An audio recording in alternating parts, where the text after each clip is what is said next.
जब भी आऊंगा वापस न जाऊंगा डोली उठाऊंगा तेरी कसम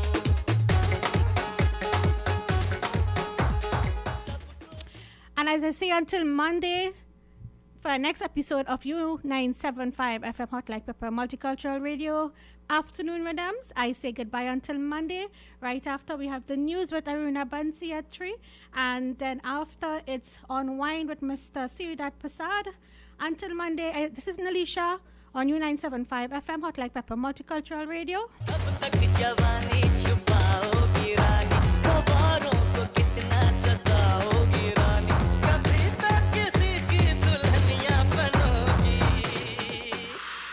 शादी करोगी मुझसे शादी करोगी मुझसे शादी करोगी मुझसे शादी करोगी तुझसे शादी करोगी हाँ तुझसे शादी करोगी तुझसे शादी करोगी हाँ तुझसे शादी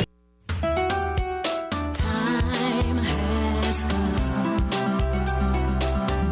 97.5 Make it your choice Something for everyone 975 FM Music for you It's all about you U97.5 FM Hot Like Pepper Multicultural Radio. Power to the listeners. It is now Tower, brought to you by Crystal Beverages Company, Super Quality Supermarket, Sheikh Elisha Limited, and the Trinidad and Tobago Newsday.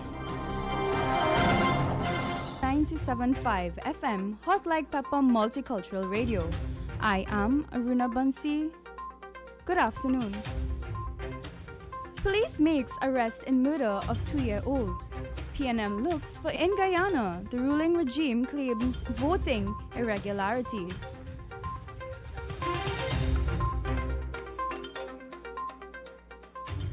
A suspect has been held in the shootings and deaths of 2-year-old Anya McLeod. The police have confirmed that a man has been held for the murder of Anya and her father, 39-year-old Stephen McLeod, of Fairley Street, Tunapuna. The Homicide Bureau arrested a man at his home. The Director of Public Prosecutions is being approached over the laying of charges against the arrested man. The police yesterday offered a reward of $25,000 for information on the murder of the father and daughter. The police yesterday, in other crime news, a man of Claxton Bay who appeared in court earlier this week has been murdered. The 31-year-old Dwayne Wright of Chocolate City was shot to death on Thursday night by an occupant in a passing vehicle. Wright appeared in court on charges related to possession of an apparatus for making illegal drugs and camouflage pants. He was granted bail.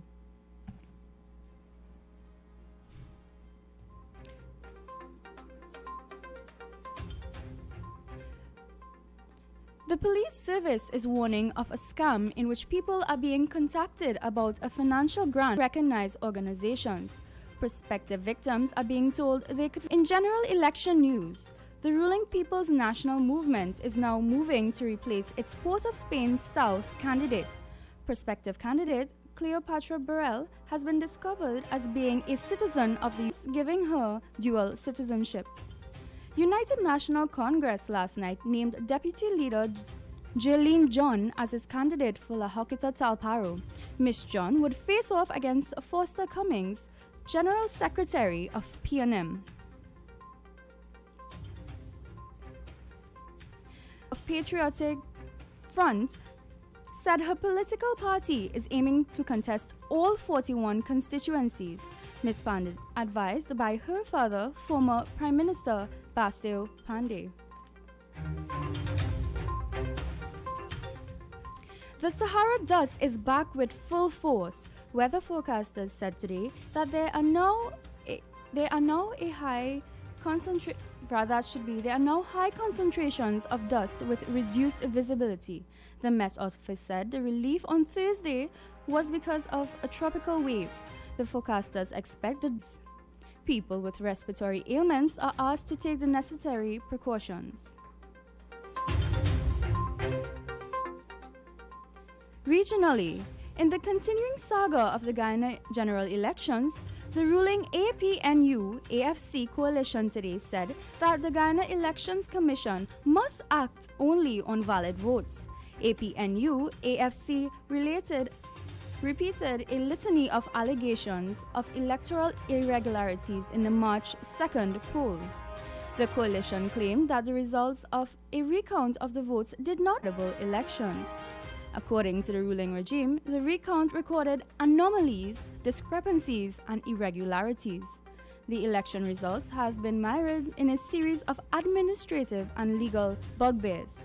This week, Chief Elections Officer Keith Lowenfield attempted to invalidate more than 115,000 votes, but handed victory to the opposition PPPC by 15,416 votes.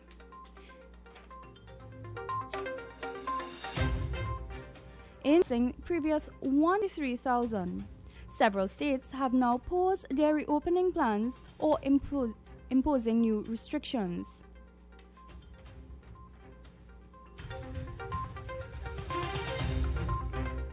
This was Cultural Radio. Up next is Unwind with Siewdath Persad. I am Aruna Bansi. Good evening.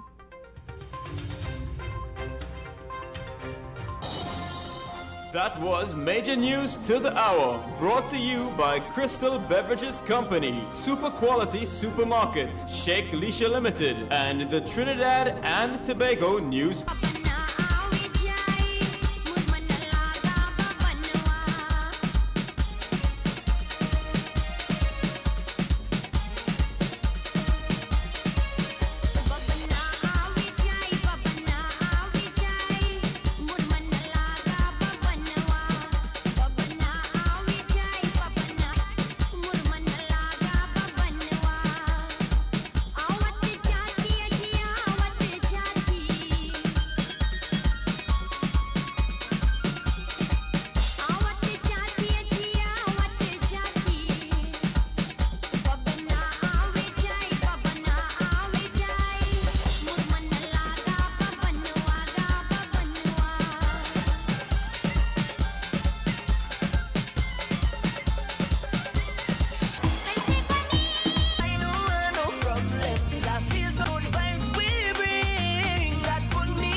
Just ignore them. Cover your ears and sing. La da da da da da da da. Sing the happy song. La da da da da da da. Tell everybody just come on. La da da da da da. It's doing it all. Let me go.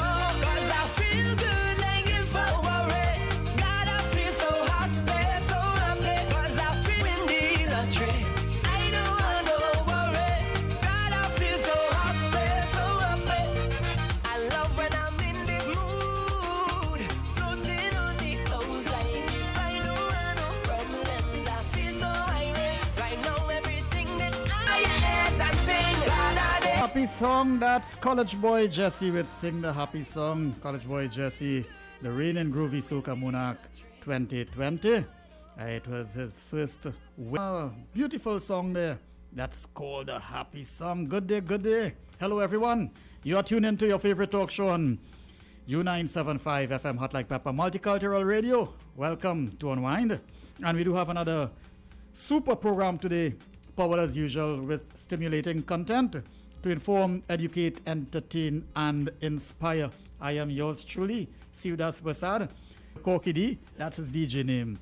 And also in studio with us, our dynamic and effervescent co-host, the president of the Trinidad and Tobago Youth Council, none other than Shanice Webb. Hello, good afternoon, Shanice. Good afternoon, Siewdath. Good afternoon. And what's the latest? Tell us about this big program. So we do have a lineup of very qualified and amazing guests, as always.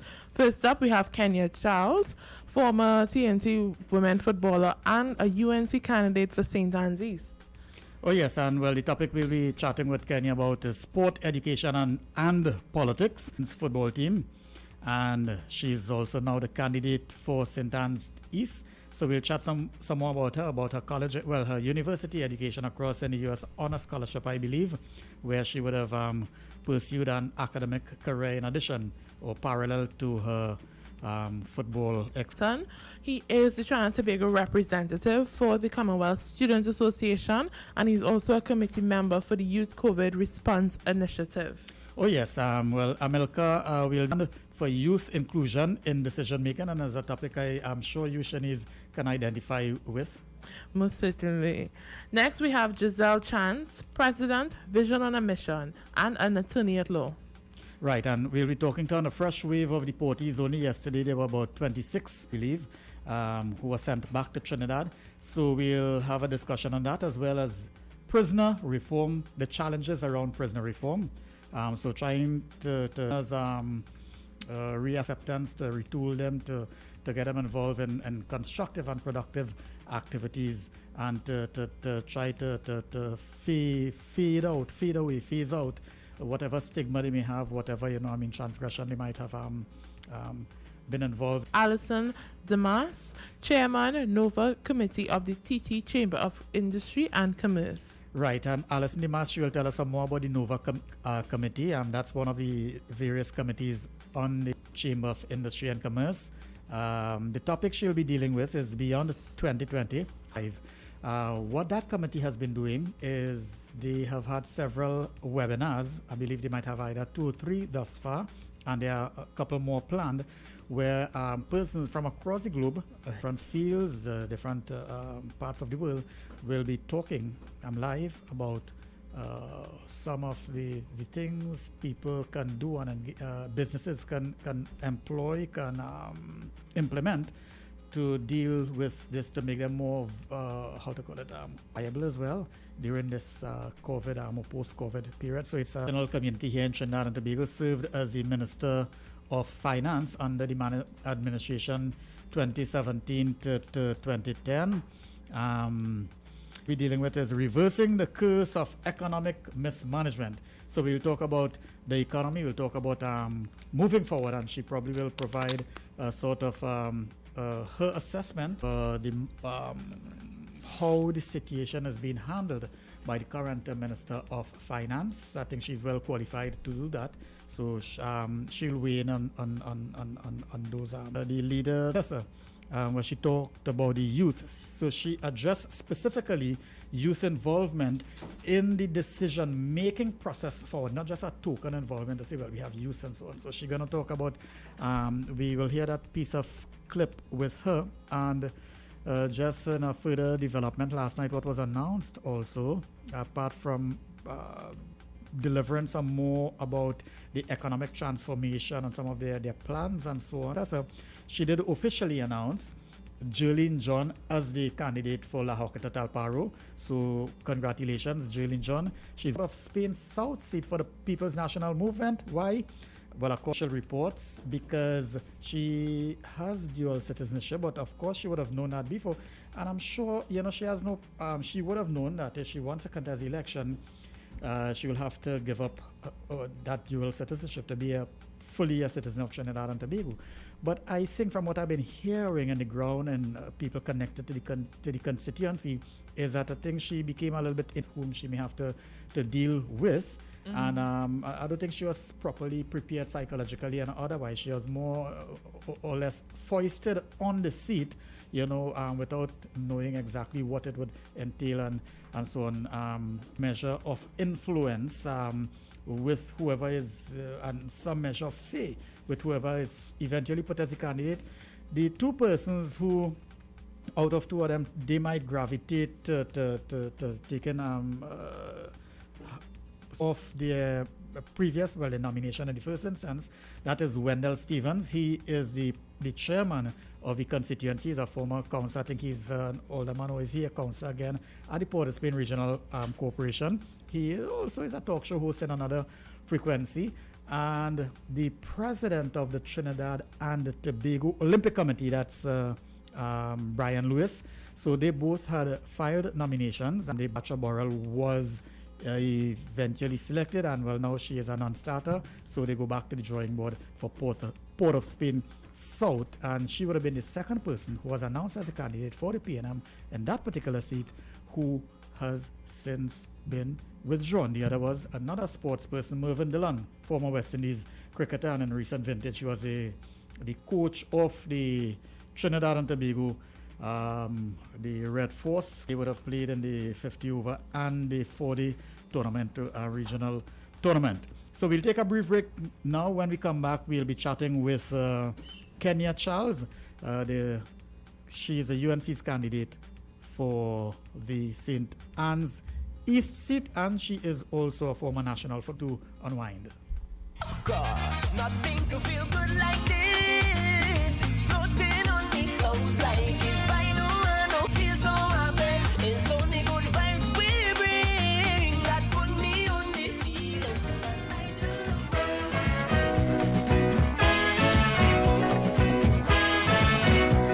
I'm young and I'm moving on. I'm young and I'm moving on. I'm young and I'm moving on. Your day you didn't like what your parents say. You found that they were old fashioned and treated you like a child. Now it is the same situation and you're waking out of style. Say things are better long. I'm young and I'm moving on. I'm young and I'm moving on. Your talk of long time is much too much. It's time to do ecstasy and hush. I'm young and I'm moving on. I'm young and I'm moving on. By the stories I can't believe. So talk about Adam and Eve. And I'm moving on. Oh yes, I'm young and I'm moving on. One from the past there, Abby Blackman. And it was a big song back, I believe, if I'm not mistaken, in the 1980s. But we have a person who is young. She is moving on indeed. She has been a former national footballer. She went away to study. She have completed her degrees and so on. and she has returned to Trinidad and Tobago, has been involved in various community activities and sport. Of course, her father has been a former women's national football team. She comes from a sporting background. She has educated herself well enough. She is now a candidate for the United National Congress in the upcoming elections to challenge for the St. Anne's East seat. We do have on the line with us none other than Kenya Charles. Hello, good afternoon, Kenya. Good afternoon, and how are you? I am fine, and you? I am good. Good afternoon, Trinidad and Tobago. How has it been going thus far in the campaign trail for you? You have been to be for the United National Congress. You have been on the ground doing a lot of hard work in a constituency, which is currently controlled by the People's National Movement. Tell us, how has it been going on the ground? Thus far, it has been excellent. I've been hearing from the residents. I have completed the North Coast, Las Cuevas, Rincon, Marcus Bay area.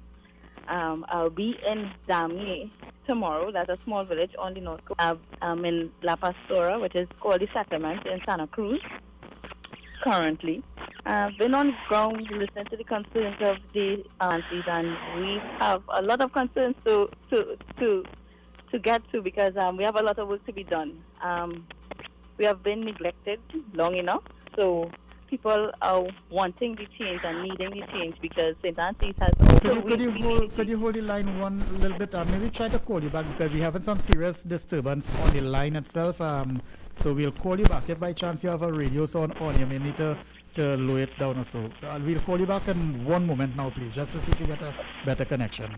Okay, no problem. Sure. Yeah, so Kenya Charles, yeah, but there was some serious disturbance on the line.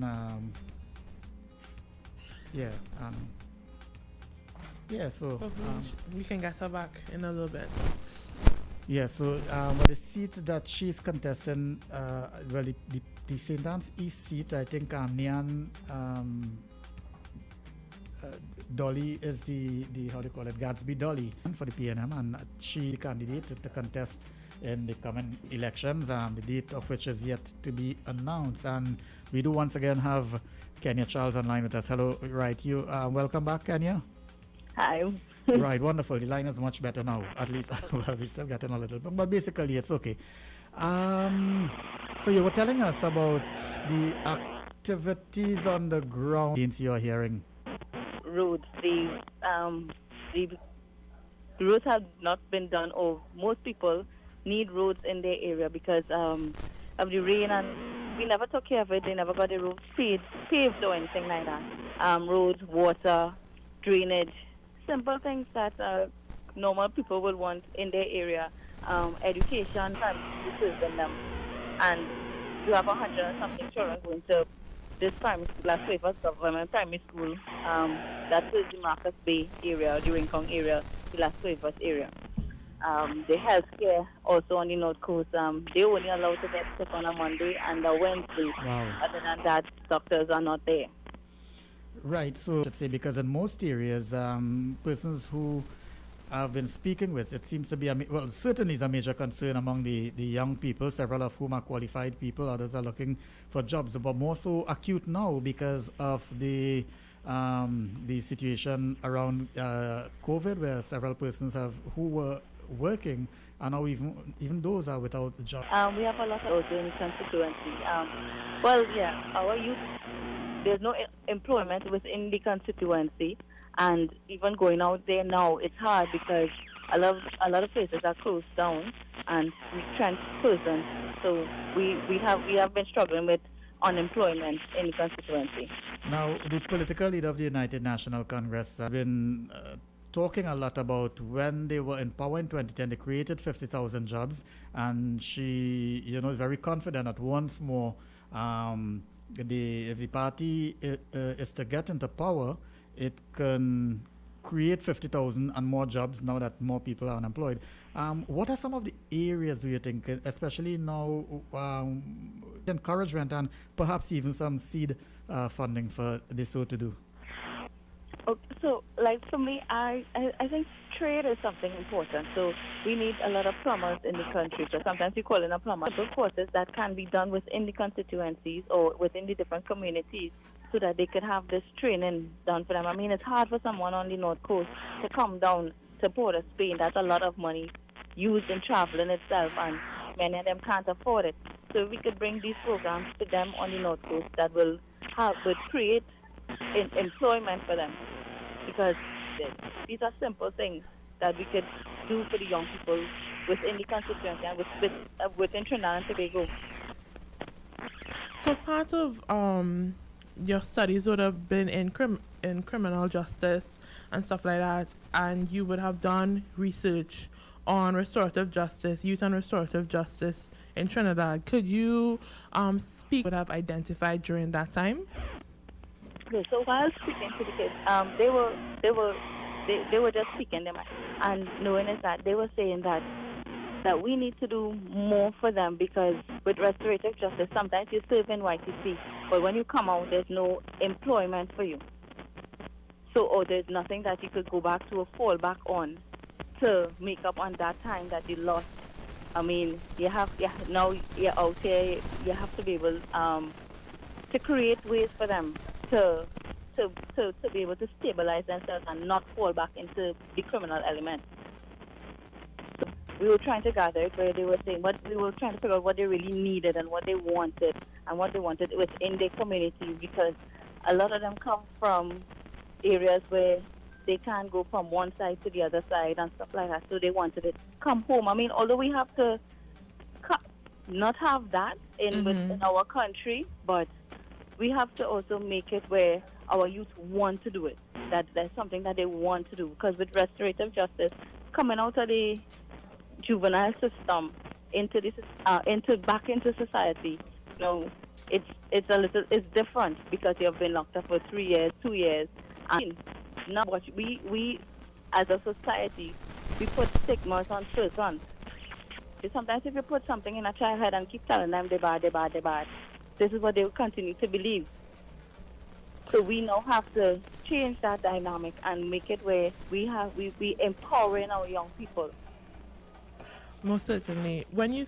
As keeping with empowerment, you yourself being a young woman in politics or getting involved in politics, what advice would you give to young people who have an interest? Because a lot of times young people seem to be a bit apprehensive to get in. They make, there are certain assumptions that people make about politics. So what advice would you give to young people, especially young women who may have an interest in it, to get involved? I would tell them, don't be afraid. Do not be afraid to get involved in politics, because we need the views of the young people. Yes, we have the older ones to guide us, but we need the views changing. The world is changing. So we have to always be up to the time with information and stuff like that to go forward as a country. So don't be afraid of it. Who's there to represent them? So if your voice, that's the way you're getting your voice out there, to be heard, to represent. Now, what prompted you to get involved, you personally, to get involved in politics? While you're talking in general, we're encouraging the young people and so on, but what prompted you personally to get involved in politics? And further, what...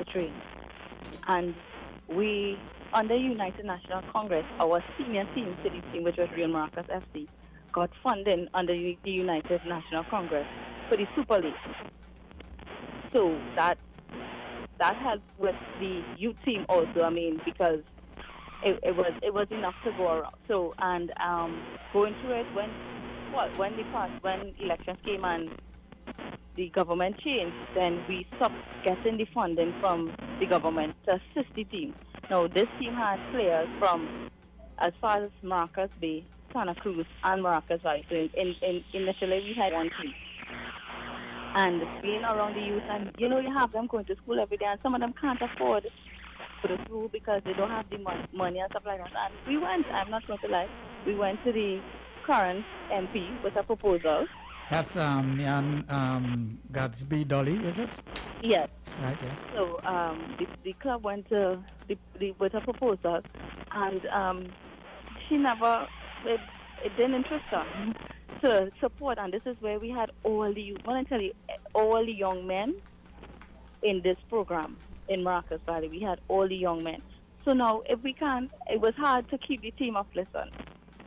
underneath the United National Congress, we got the funding and we had all the youths in the area trained and they were willing to come out in the savannah. If you see the savannah on an evening, it was full. I have been there on several occasions, and I mean, full might be an understatement because it really was a major center of activity, sporting activity, and via Real Maracas, that team there played in the Super League, and then you have the feeder, the youth teams and so on. There was a hub of activities taking place there. Exactly, and she didn't see it important. She didn't see it to, as the Minister of Community Development.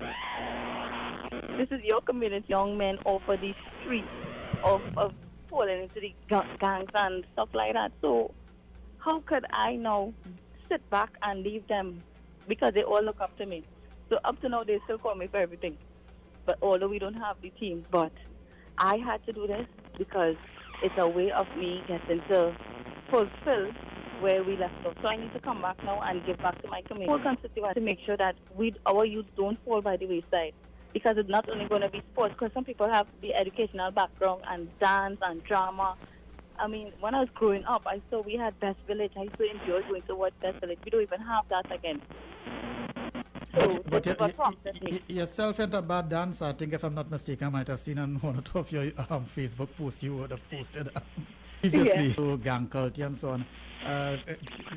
Especially in parts of Santa Cruz area, have you seen the entire part of Santa Cruz, and it might be part of the Maracas and Joseph area. The crime would be of operations and so on taking place. How much of a concern to constituents is crime? Crime will always be an issue.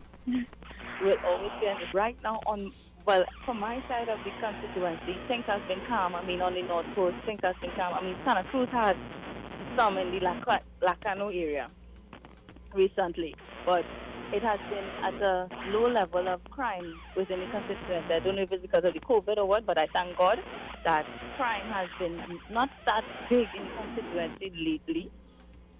But because long ago when you hear of Santa Cruz and Maracas Valley, you didn't hear about crime. It was a peaceful, lovely, peaceful. They go to the waterfalls, they go up, and it was a peaceful place, really.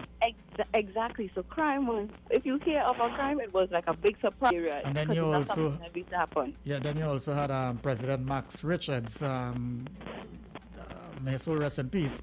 So you would have had that for those years at least. You would have also had the presence of special branch and other security personnel keeping, traversing the area. I mean, the PNM government take away almost every opportunity for a young person to get employment in Trinidad and Tobago. So, honestly, our political leader, Honorable Siewdath Persad, needs to come back because Trinidad and Tobago need her. We need this job. Now, as you talk about persons who might have lost their jobs or were without jobs during the lockdown, the salary relief grant, are you aware of anyone at all in your constituency has received that? Because plenty of people have been chatting with me and I cannot place one single person who I have spoken with, several of whom would have applied for the grant, and they simply, not one person have confirmed to me, but are you aware of anyone at all who would have received those grants? Since I've been in grants yet, so I really don't know who have received these grants, but I can't say of anyone that I know of anyone who said they received their grant. A lot of people are complaining that they have not received their grant. So if you are to be elected during the next election, what would be your top I would like to implement where our youth programs for the youth, but throughout the constituency, because they are asking for it. They are asking for it and their parents are asking for it. I also want to adult literacy program, which is needed because children come home to do their homework and parents can't assist them. So we need to also assist the older ones and complaining about their land. And I think it's something that needs to be addressed before, because a lot of them are living in discomfort, although living on the land, living there for how many years. They are now fighting to keep their land after spending how much amount of money. Is it because they are on leased land? Is it freehold or leased land? Or are you talking about in terms of access and amenities just road, but itself. Yes, the Holy Land. So a lot of them recently, they have an issue with their land, and they paid for the lease of the land, and they have not received the appropriate documents and stuff, and they have been going back and forth to get this done, and nothing has been done for them. So we are trying to work on this currently, even now, going forward. Right, and those things are very important. Why? Because sometimes people, in terms of having a proper tenure and so on, it is what you would present to the banks. If it is that you were to engage in mortgages or loans and so on, the bank would want to see the proper documentation to extend loans for house improvement and so on. Yeah, exactly. So, but they've been living there how many years? I mean, proper. So I'm really trying to find out what is going on with the area. I mean, it's not one person, it's a whole community. Community more or less would have been steadfastly voting, because when you look at the polling divisions and the votes coming out of the polling divisions, at least the majority of the people over the years might more or less have been voting for the People's National Movement. Exactly, and I mean, they have been forgotten. The people in Rincon have been forgotten. It's a small area. I mean, how much attention they're going to give it? Come on, if they don't give the whole of St. Anne's attention in one small area in the constituency. And then they're separated the beaches. There's also the waterfall up at Rincon. Exactly, which is a lovely waterfall, place. a beautiful. I mean, it's a great hike. And so it's beautiful. I mean, I like to go inside of Rincon, but they even have simple as cell phone access. If you try it now, you cannot call me, which is difficult for parents who have their kids at school. They can't be reached because there's no cell service inside of there. And a modern day and age communications, imagine that. Exactly. Sport for you. You have played football for the national women's team. You came through the ranks as from the under 15 ranks, under 17, under 20. So you played for the national team.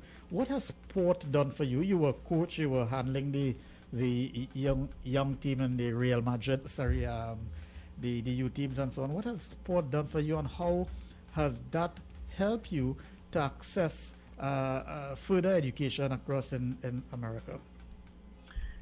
Sport has done a lot for me. I started at a very young age. I mean, I guess I didn't have a choice.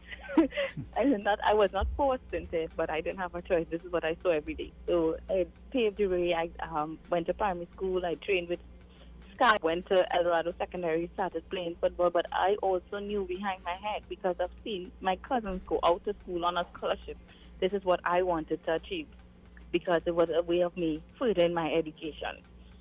And playing football, it was an avenue. It was an avenue for me to get higher education in the U.S. Playing at that level was an excellent experience for me. I mean, it made me more mature also, because you're on your own and you have to do things at a particular time. It's not, you don't have mommy and daddy over here again to say, well, yeah, do it. Keeping track of everything that you, to make sure, at least on the football field, that you are making him proud as a national coach.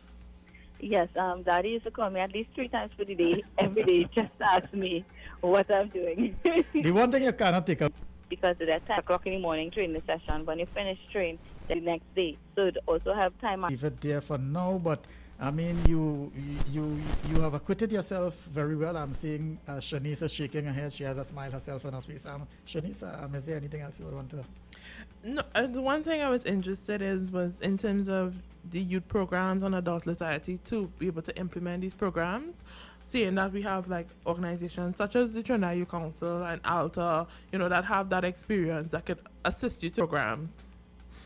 Yeah, once elected, I want to make it sustainable for the people of my constituency. I don't want it to be done halfway. It has to be something that would be ongoing. So I would meet with all the necessary bodies to make this program successful and something that is continuous.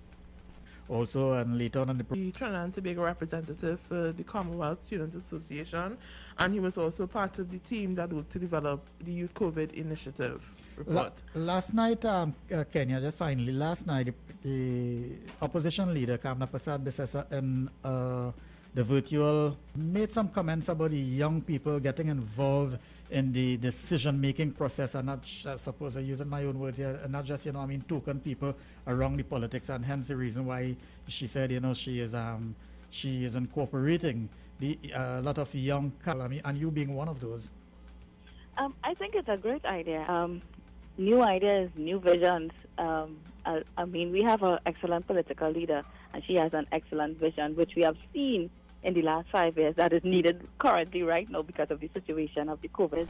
And her intelligence together along with the other senior members, I think it will be, it will be something that Trinidad and Tobago has never seen before, because it would be new ideas with. Now there are several dynamic new young women who are involved. But we also have last night, she mentioned officially the candidacy of Ms. Jillian John as the person to contest the election for the United National Congress, the coordinator for the seat for a period now. She's also a deputy political leader of the party. Do you see both these women as a sort of role model for yourself in terms of where you may want to be somewhere down the road in the politics, but also in, probably of their success, feeding off their success as well? Of course. Congratulations to Deputy Leader Julian John, an excellent choice. Lokita Talparo can't ask for anyone better than that to next MP for the area. Julian is very... Did yourself very well during this interview. I'm sure, my colleagues here, they are all, seem to be shaking their head in agreement there. Continue to do, we wish you good luck in the campaign and hope, you might be the chosen one for that particular seat elected by the people of the St. Anne's constituency. Good luck. Okay, thank you very much. Thank you. Thank you for sharing your time with us, because we know you do have a busy schedule campaigning, canvassing on the ground. We do have a brief clip here from Siewdath Persad. After that, we go to the news. When we come back, we'll be... To meet the challenges that have now been defined as a new normal. Sustainable economies will not be built on the ideas of the past. The need for creativity, the need for competitive minds, the need for human energy. This has to stay generation. Our young people must not be left to stand on as onlookers. Our young people must become involved in the process of governance. And so it is a dangerous way to have the young looking on in resentment and cynicism. They must be part of that new generation. And so I see my role and my job is to have people arrive in a future of their own making. For in that way we will build a nation where people enjoy the freedom and contribute meaningfully without being afraid of discrimination. It is in this context I take full responsibility for the changes that you're seeing in the composition of the UNC's slate of candidates for the upcoming election. The mix of skills and resources amongst this group, transformation plan, understand that. It is aligned to the economic transformation plan that we can find a space and a place where they can all contribute. And they're there to deal with the critical problems which face us. Nothing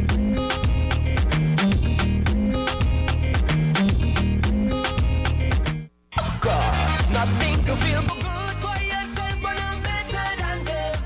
Negative vibes that come your way, just ignore them. Cover your ears and sing la da da da da da da da. Sing the happy song la da da da da da. Everybody just come along, yeah la da da da da da. It's doing nothing wrong.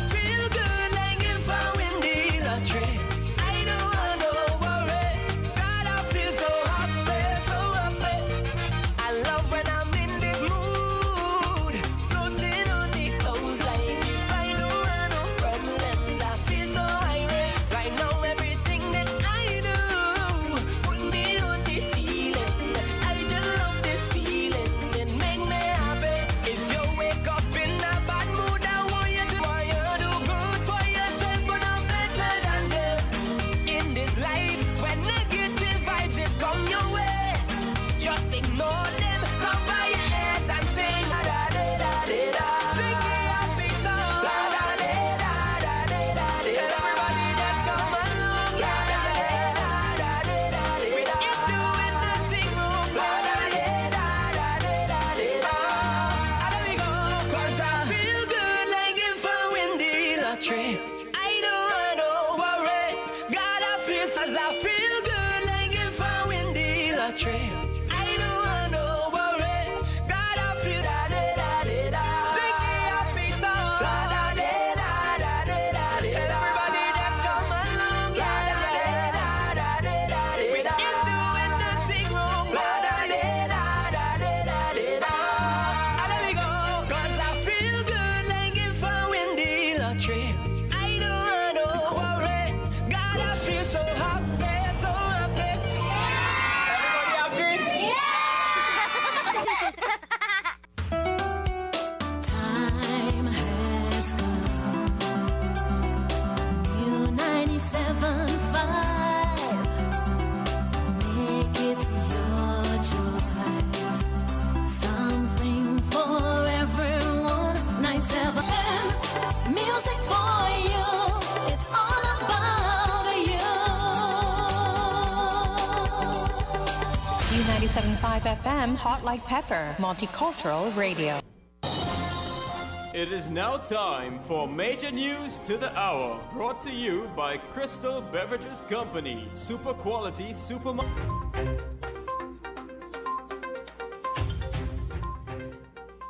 This is Major News to 4 p.m. on U97.5 FM Hot Like Pepper Multicultural Radio.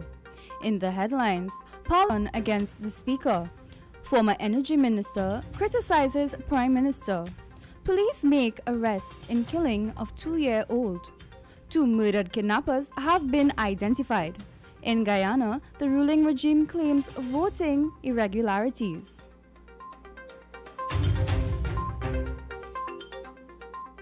With the details, I am Aruna, National Congress Member of Parliament, Dr. Rudal Munilal, this afternoon, laid a private motion on whether House Speaker Bridget Anisette George failed to act properly. Dr. Munilal tried to raise the matter in April as it relates to the controversial Paria fuel trading fuel shipment. The matter concerns attempt on 27th ought to have called the clerk and say, Madam Clerk, this is a matter on my desk. Please allow the Deputy Speaker to rule on this matter. Because there is a perceived conflict of interest, because it involves the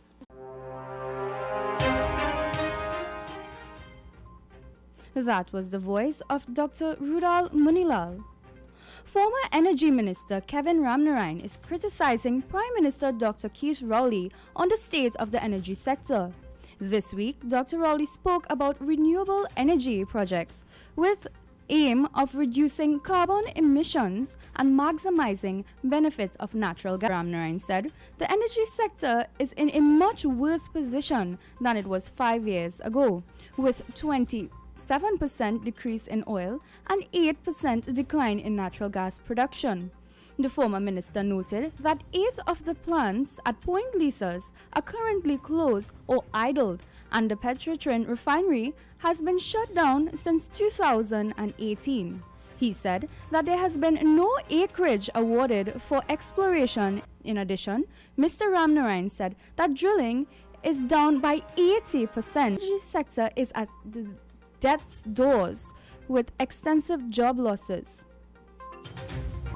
A suspect has been held in the shooting and death of 2-year-old Anya McLeod. Police have confirmed that a man has been held for the murder of officers of Region 2 Homicide Bureau arrested the man at his home.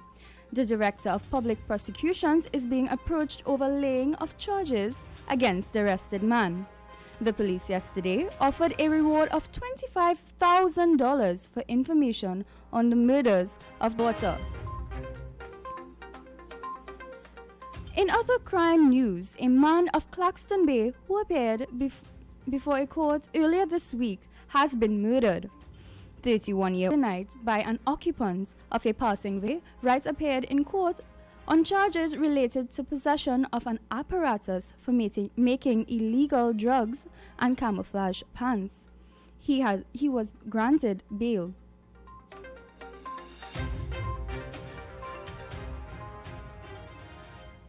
Two men who were killed this week during a foiled kidnapping. The men are Jeremiah David Dixon, 24 years old, and Jamal Romeo, 34 years old, both of Port of Spain. Dixon and Romeo were killed in a shootout with the police at Enterprise Shogunas after a drug deal went sour and turned into a kidnapping attempt. In other crime news, several people have been held in connection with recent crimes at Arima and Karapo. The men are aged between 18 to 40 years old. That should be popular stick fighter Matthew Brown is today being laid to rest in his home district of Moruga. Brown, known as King David and Acid, was shot dead on Sunday night at the home of a friend at St. Mary's Village. He was one of the country's leading stick fighters and took part in several competitions. He was described as having an expert manner in moving the stick fighting Gael. The police service is warning of a scam in which people are financial grants from the government or recognized organizations are being told they could receive as much as $25,000 if they pay a fee of US $400. The police service said that the investigations are underway into this and other scams. In general election news, the ruling People's National Movement is now moving to replace its Port of Spain South candidate. Prospective candidate Cleopatra Borrell has been discovered as being a citizen of the United States, thus giving her deputy leader Jolene John as its candidate for La Horquita Talparo. Miss John would face off against Foster Cummings, General Secretary of PNM. Michaela Pandey of Patriotic Front has said her political party is aiming to contest all 41 constituencies. Ms. Pandey is being advised by her father, former Prime Minister Bastio Pandey. The Sahara dust is back with full force. Weather forecasters said today that they are with reduced visibility. The Met Office said that the relief on Thursday was because of a tropical wave. The forecasters expected a dust surge to be in the atmosphere for the next few days. People with respiratory ailments are asked to take necessary precautions.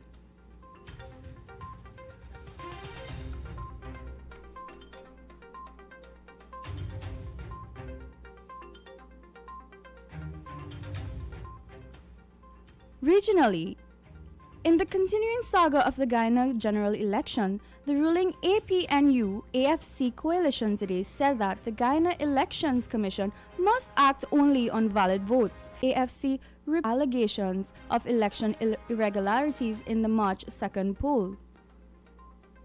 The coalition claimed that the results of a recount of votes did not meet the standard for credible elections.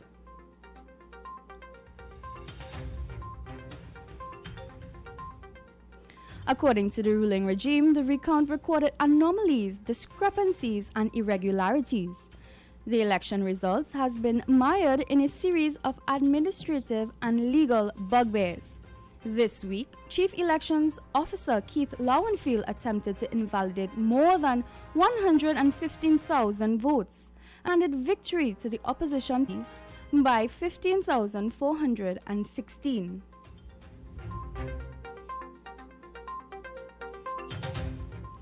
Internationally, there continues to be a surge in cases of COVID-19 in the United States. In Texas, 6,000 new cases were recorded yesterday. Infection numbers are rising in 30 states, health officials have revealed. Although 40,000 new cases were reported in the U.S. on Thursday, surpassing the previous one-day high of 33,000. Several states have now paused their reopening plans or are imposing new restrictions. Here's a look at the weather afternoon and tonight. Trinidad and the remaining of the Lesser Antilles partly cloudy and breezy with brief showers, some heavy at times, occurring in various localities from late morning, and thunderstorms may be expected in a few areas during the afternoon. Some cloudiness with a few lingering showers overnight. There is significant concentration of Sahara dust in the air. Affected persons are advised to take the necessary precautions. Seas are moderate with waves measuring up to 2.5 meters in open waters and 1 meter in sheltered areas. The sunset is expected at 6:30 p.m.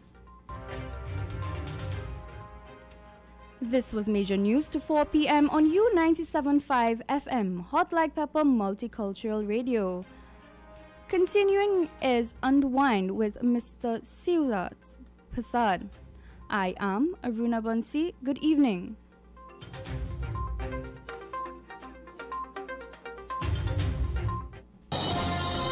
That was Major News to the Hour, brought to you by Crystal Beverages Company, Super Quality Supermarket, Sheikh Lisha Limited, and the Trinidad and Tobago Newsday.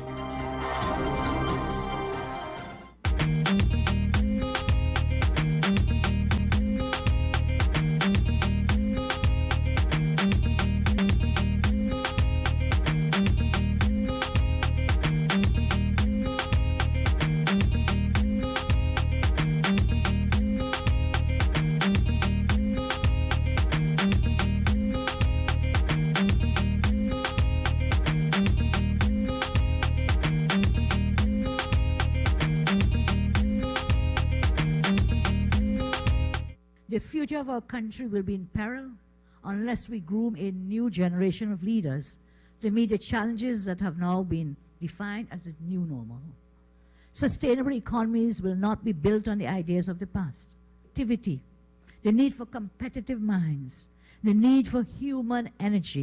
Global niche is especially important as our economic and financial dependence on oil and gas will be severely challenged.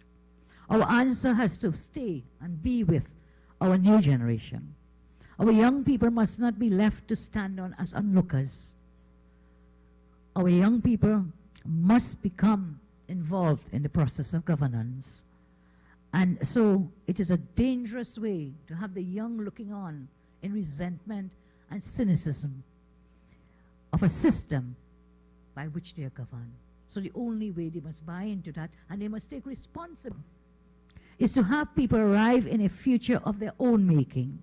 For in that way we will build a nation where people enjoy the freedom and contribute meaningfully without being afraid of discrimination because of the views that they may hold. While some may not agree with me, I want to make it very clear that accommodation and inclusion must be our watchwords. It is in this context I take full responsibility for the changes that you're seeing in the composition of the UNC's slate of candidates for the upcoming election. The mix of skills and resources amongst this group has been aligned to our economic to the economic transformation plan, that we can find a space and a place where they can all contribute.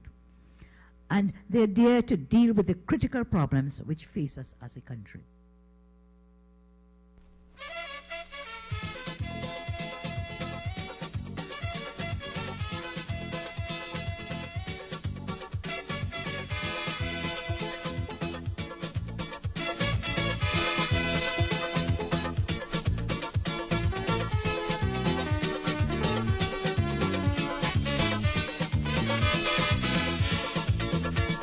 I say I'm changing the style for just a little while.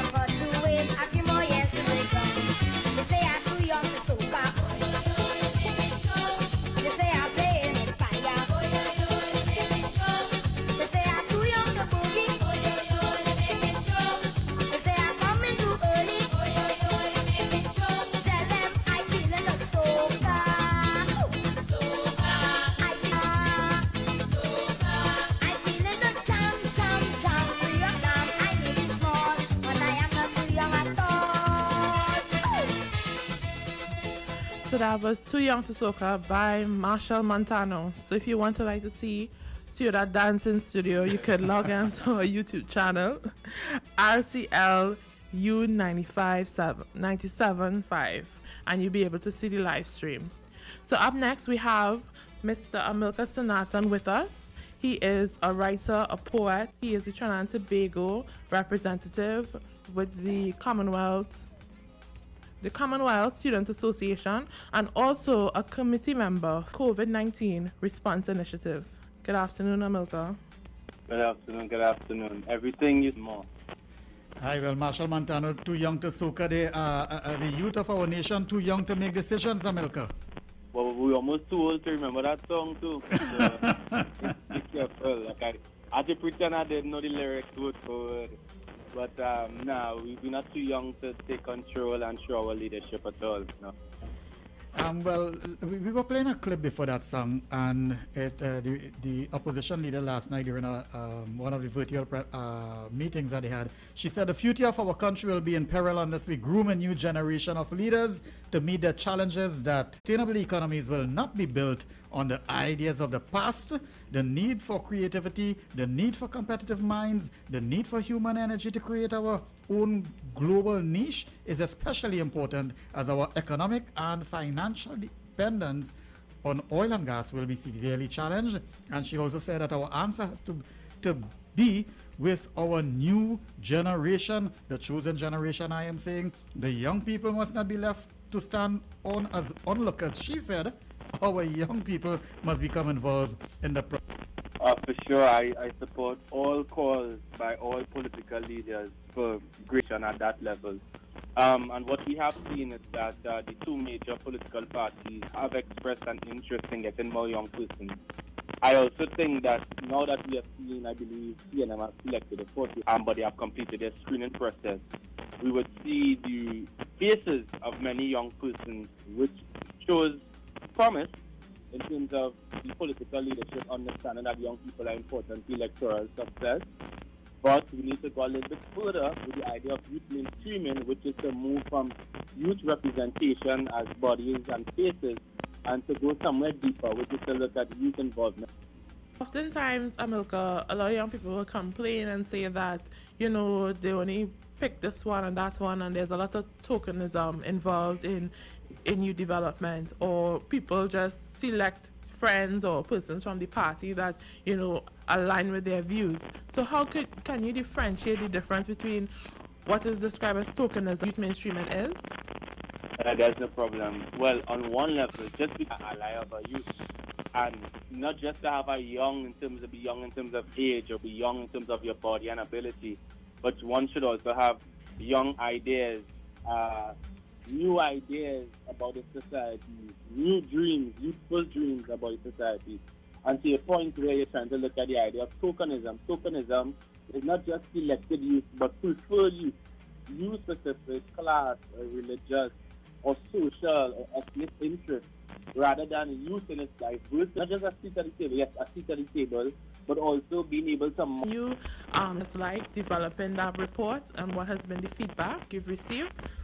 For sure. So the important work that was done by the Youth COVID Response Initiative, which was a coalition of youth-led NGOs in Trinidad and Tobago, was to, on one hand, to the national, what we put as the Roadmap to Recovery Committee that the Prime Minister appointed, but secondly, to do an important work on the other hand, which is to develop an advocacy tool for youth mainstreaming.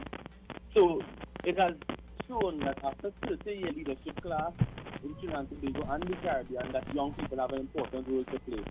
But then the question is how many young persons, and then what is the nature of these roles? And now that we are asking these questions, a youth mainstreaming framework offers us some solutions to this. Tokenism, not just to make the recommendations, you send the recommendations, at least you can say, well, you did something. But beyond that, actually be part of that decision making and argue your points of view as well. To what further could you all do? I mean, we have had in the 1970s a youth uprising, basically what we consider power movement. Out of the University of the West Indies, there would have been Macandal Dagger, Geddes Granger, he changed his name to Matters, who were part of that that movement. You would have had Kwame Ture in the U.S. Well, he was part of that in Trinidad. He moved on to the U.S. and so on, and they started those type of movement as young students. To me, currently, the young people are very tame. They are not merely the Black Lives Matter. Some of the protests they would have had, it might have been, to some extent, misguided. I mean, yes, the intent overall to bring a measure of how you call it, consciousness to a particular issue, which is a major issue that really ought to be brought as a frontline issue. Are you all, as a young person, as part of the Commonwealth Youth Students Association, and also part of this Youth COVID Response Committee, what further than making the recommendations would you all do as actions to be part of? Civil society would have. We created our own focus, our convert their raising moments. I do indefinitely in the spoken word movement, in the feminist gender rights movement, women's rights movement, and climate change. Those are three major youth-led movements where we have seen very high levels of civil action. Our job, for example, in the ICRI, one of the highest violence that happened during COVID and that we need to address in the post-COVID period. So our action items need to be modest. We don't have a set of resources because of volunteer efforts by youth-led NGOs, but we believe in matching our ideas to concrete action. So being able to share the report, I know you would have tried your best to share the report far and wide. What has been the response generally to the report? The response has been widely positive. I think it has done anything was to put Trinidad and Tobago in a better position. The response has been, we right now, a coalition of civil society actors in the Anglophone Caribbean that has done an exercise like this. And what we have, the response has been that now Trinidad has established this model. Other young leaders, youth leaders in the CARICOM are interested in doing a similar process. Type of advocacy, and to ask 21-year-olds to form up a committee and to sacrifice their time during a pandemic is a big ask as well, but many persons now have the confidence because they have seen what we have done in Trinidad and Tobago. And I think what we have also done, which is an achievement I'm very proud of, terms are defined, and it shows you that we could offer key recommendations while thinking through issues conceptually. This idea that when you're only trying to solve problems, they have to be direct and so simple that it is devoid of complexity or into concrete recommendations for development while engaging in conceptual discussion, in this case, youth mainstreaming.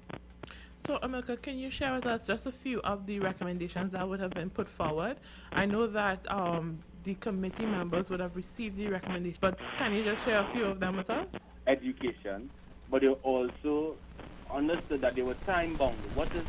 This is an immediate, short-term, medium-term, long-term recommendation. So, for example, in arts and culture, one of the short-term recommendations that were made to the issue of public information or the lack of public information on the creative sector right now is to have and convene a national arts policy symposium with stakeholders to involve the arts institutions, cultural workers, academics, the private sector, and philanthropists to discuss their role and major projects and the emerging issues in the arts for the post-COVID-19. That's an example of the type of events we need to see to bring forward decisions on the post-COVID-19 creative arts sector. And we won't just be waiting for in a piece by sector to learn about what is happening to Carnival, what is happening to Diwali, what is happening to Pagua. We need to have a coordinated arts policy for a post-COVID period. I'll give one more example shortly, is the idea of education. And I think there was a very interesting decision that was made and proposed here. There is a reintroduction. We have asked for the reintroduction of the laptops in schools and personal access to laptop computers for personal use at school, at home for students.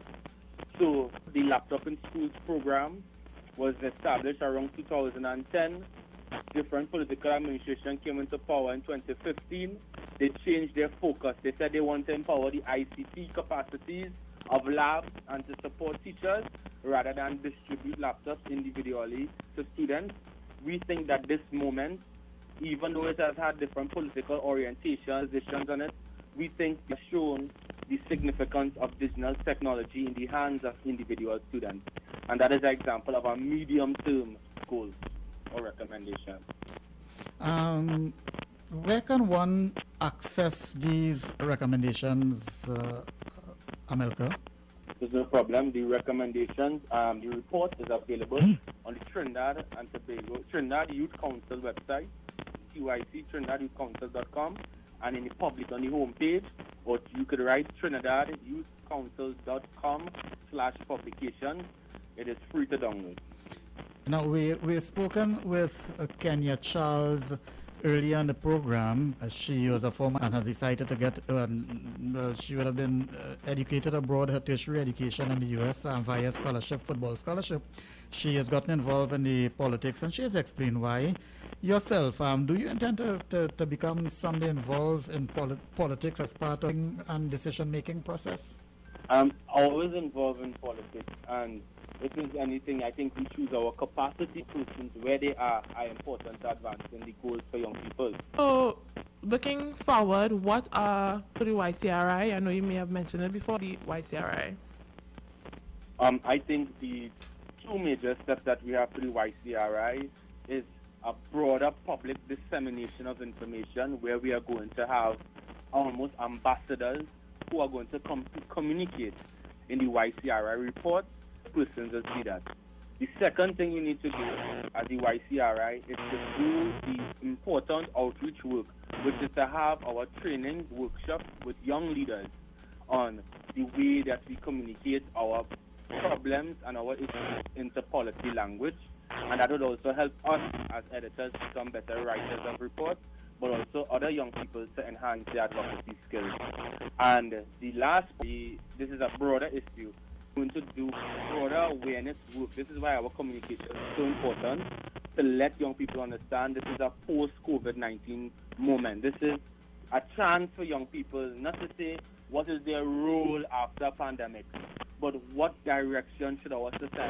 And we think young people have a special place in articulating that. And in terms of developing the report, the YCRI would have found it very important to challenge the idea of a recovery.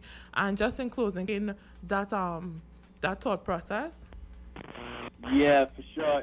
You have to challenge dominant ideas. Ashel Montano are too young to soca, and he shouldn't be on the stage. What a little boy doing on the stage at hour in the march grass.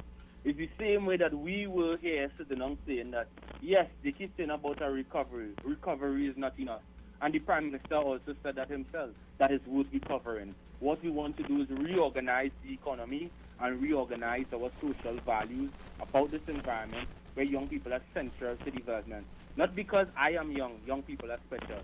It's because young people exist in our society, and they are responsible for the actions we make now will determine the quality of life that they will have in the future. Adopt this approach to development, thinking, and action. Well, again, I'll just come back to a quote from last night, what the opposition leader said during that virtual meeting. She said, our young people must not be left to stand as onlookers. Our answer has to be with our new generation. She said, our young people must become involved, and it is dangerous to have the young ones looking on in resentment and the cynicism of a system by which they are governed. And she said they must take responsibility and be part of that new generation of leaders. Indeed, I do, after this interview, I do consider you to be a part of that new generation of leaders, and earlier as part of that new generation of, indeed, of course, other people who may or may not belong to any of the two major political parties, but persons like yourself who are dynamic young leaders in your own rights, to be part of the mainstreaming decision-making process and not just be on the sidelines making recommendations and doing some of the what we make of significant change, not only here in Trinidad and Tobago, but across the globe. Thank you very much. Thank you very much for the opportunity. Shanice said she was the youth host, but listening to the two of you, I can't tell the difference, so it's good. That's good to hear from you. Yeah, lyrics. Cheers. Keep good. Cheers.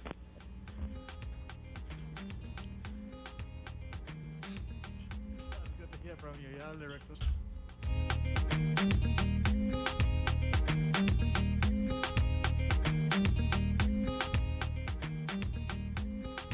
Yeah, this is a message.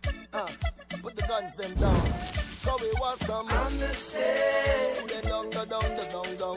Put them away now. Understand. Yo, now, this is what the Benjamin say. There's too much killing going on. Gunmen gone astray. Yeah, hold the faith now. This is what they're every single day, Lord. So always say, put the gun down. Me say, put down the gun. Gun. Me say, all bad man. Man. Stop act like bad man. Man. Benjai, say. Mama start to cry. She's under the mortuaries now. I hear it have a way. Buy a house, son. Things upside down. Like TNT, knock on tongue. It's have a movement for it. And that's going wrong. Saying no man want go home again. Why? Cause gunmen gone astray. Taking lives away. Like them gonna shake down. Nowadays, if you miss a bad man, you get burned. Oh yes, and we are back here. Gunmen going astray. That's Benjai with Amnesty. We do have on the line now the president of Vision and Mission. She is an attorney at law. She has been a husband deceased. May his soul rest in peace. Wayne Chance has done pioneering work with Vision and Mission, and I myself would have had the pleasure of serving for a period on the board of Vision and Mission. It has to form challenge, and that is one of the topics with which we will be speaking with Giselle Chance, as well as the fresh wave of deportees. I believe 26 or so may have returned to Trinidad from the U.S. yesterday. We do have on the line now Giselle Chance. Hello, good afternoon, Giselle. Good afternoon. Thank you for having me. Oh, you want to unwind? Yes, I'm glad to be part of your program. And before we go ahead, let me just clarify. Sure. Before I get a call from the Law Association, I'm not a lawyer. Oh, okay. So just to clarify that, but I am seeing, and I'm happy to chat with you about what we're doing at the moment. Right. Well, immediately we could go into the issue of the deportees who came in yesterday. Is a significant number, 26 or so, and Vision and Mission, which prior to that would have had a facility. Wayne was around, have been working on that assiduously to get it up to scratch. I think it has been put together to accommodate those deportees during this quarantine period. Could you tell us some more about what's taking place there, please? Yes, sure, not a problem. So our Claxton Bay facility was originally designed. When we say woman, we mean women who would have been incarcerated, deportees, as well as those women who are socially displaced because of domestic violence situations. And we have been receiving support over the years, especially Republic Bank. Could you hold a moment, please? If by chance, if there's a radio, anything playing in the background, sure. Could you lower it down, because it's creating some interference, and there would be a delay. In the okay, hold on. Sure, yeah. Well, There's usually a delay of a couple seconds between the live studio and what you'll be hearing on the radio. So just to make sure that it doesn't have that Gotcha. loud and clear now. You are? We're gonna call her back there now. So while she was trying to get that they would have, Wayne Chance himself would have been in prison for a brief period during the 1990s or thereabout, and when he was released, even while he was there, he got involved in this reform. They come out, to have a greater acceptance and to be psychologically prepared to enter society again. Yes, well, we do have Giselle Chance once more online with us. Yes, you were saying, yeah. So I was saying, so that facility at Claxton Bay was really designed to house our women, but because of the current challenge, having them a good facility to be quarantined at until they're ready to be reintegrated into society. So we really look at it as a privilege to partner with the Ministry of National Security and by extension the Ministry of Health in some time until this blows over, whenever that is. Now, how many persons were returned to Trinidad as deportees yesterday? I don't have the exact number. That has not been. Well, how many persons do you all have? The number has not been disclosed to me, but what I do know is that we have 18 men at our facility. Right, and I would imagine. I would imagine. There were some females as well, but they have been sent to another location. Right, and that's the point I was going to make. The females would have been separated, held in kept, I should say, really in a separate facility. That is being taken care of. But now, in terms of your interactions with these people and for their reintegration, coming back to Trinidad, because several of them might have perhaps been in the States for a long period. Some might have been, not so long. I'm not sure what their particular circumstances are. Now, you could also tell us from the overall experience of Vision and Mission, what are some of the challenges involved in assisting deportees when they return to Trinidad and Tobago to get them back in a groove, to reintegrate them and have them, leading normal. There are many challenges for deportees, and the first major challenge is the emotional and psychological trauma of having to come back, especially under the circumstances that many of them do. So some of them, the ones that would return to us, most of the times would have committed some offense, some criminal act, and it would have been a traumatic experience first being incarcerated abroad. We have persons who would have gone to the United States or Europe since they were children, and having to come back into Trinidad and Tobago basically as a stranger. They're not acclimatized to a great degree, and just that whole period of transition, having to adapt and adopt the new lifestyle here in Trinidad, that's the most challenging aspect. Also being away from their families. So it's really an emotional, traumatic event for many deportees, especially for those who have left their family and loved ones behind. Now, with some of these people, even coming back, they may or may not necessarily have families here. Why? Because sometimes the older generation, some of their relatives, parents, and so on, might put off some of those cases, and there may be few persons to whom they could go where they may have some measure of shelter, housing, and acceptance, and so on. But housing some of these people in Mukarapa, I know that for a fact, or perhaps to some of the other Tobago system, but to get into a sense of independence, a sense of earning, and being on their own once again. Right. So we offer them the same suite of services that we offer our local ex-inmates. Our needs are. So we do a psychological assessment, and we also look at what skills they may already be, skilled persons. They may have been chefs, employed in various avenues.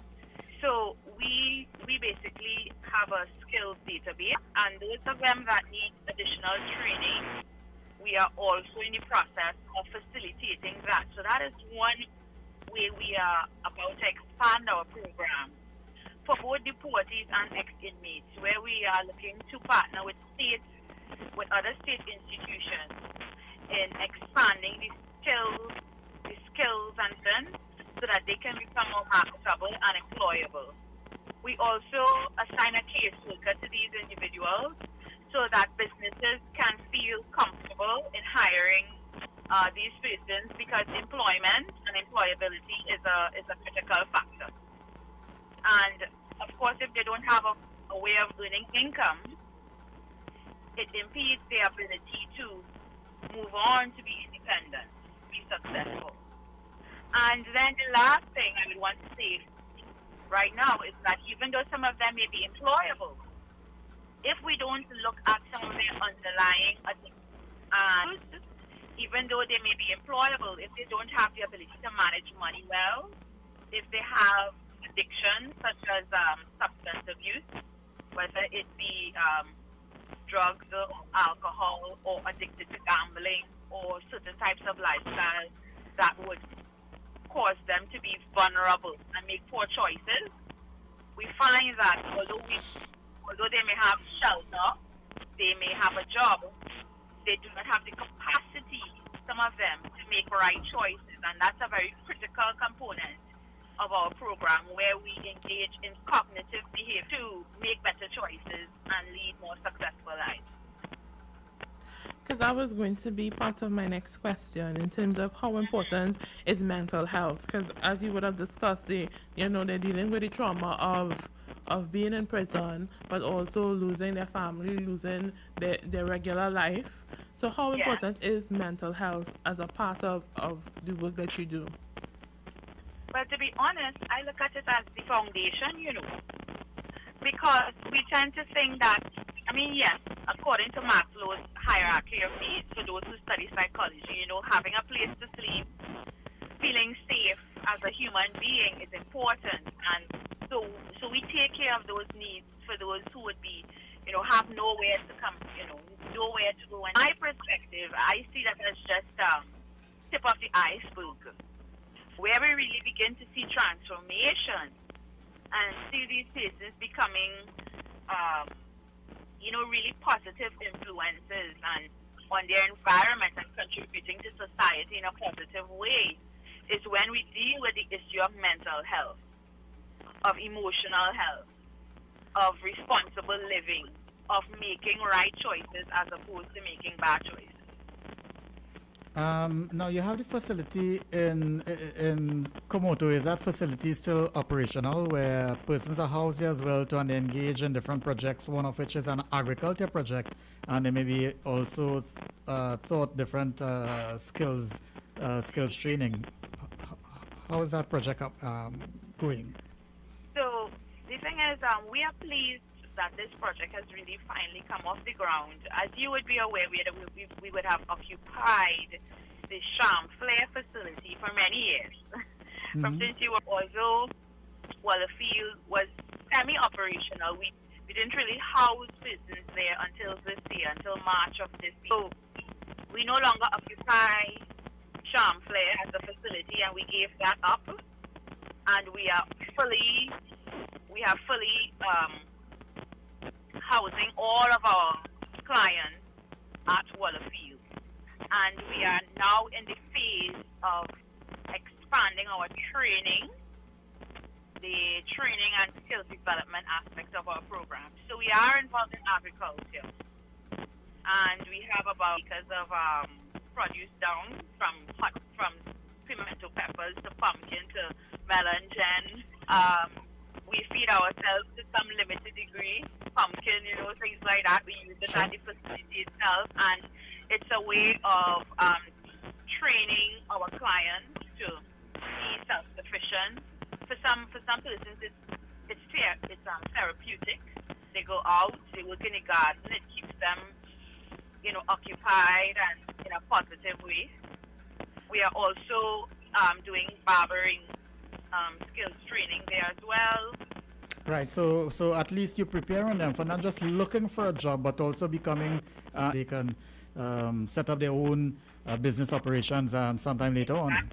Exactly, and we are so happy to have partnered with the European Union to expand that part of our program, and they have also assisted us in giving us some funding to expand that aspect of our program, the agricultural aspect, and also the business training aspect of the program. So our men learn how business, basic time. Yes. How about the tracking of these persons now? When they were to leave the facility, they were to graduate, so to speak, and they leave to track and see, well, our good friend Shanice was writing a very, very important there, and you could tell us, Shanice. Recidivism. So my concern was like, because the person that we had earlier on, our first guest was Kenya Charles. She would have spoken out of those safety nets so that, you know, they're able to get on their feet, right? So your organization helps to do that. So Yes. what is the data look like in terms of persons that come through your program and whether or not they reoffend? So persons that come through our program, we have a very high success rate as far as recidivism is concerned. Our success rate is 70%.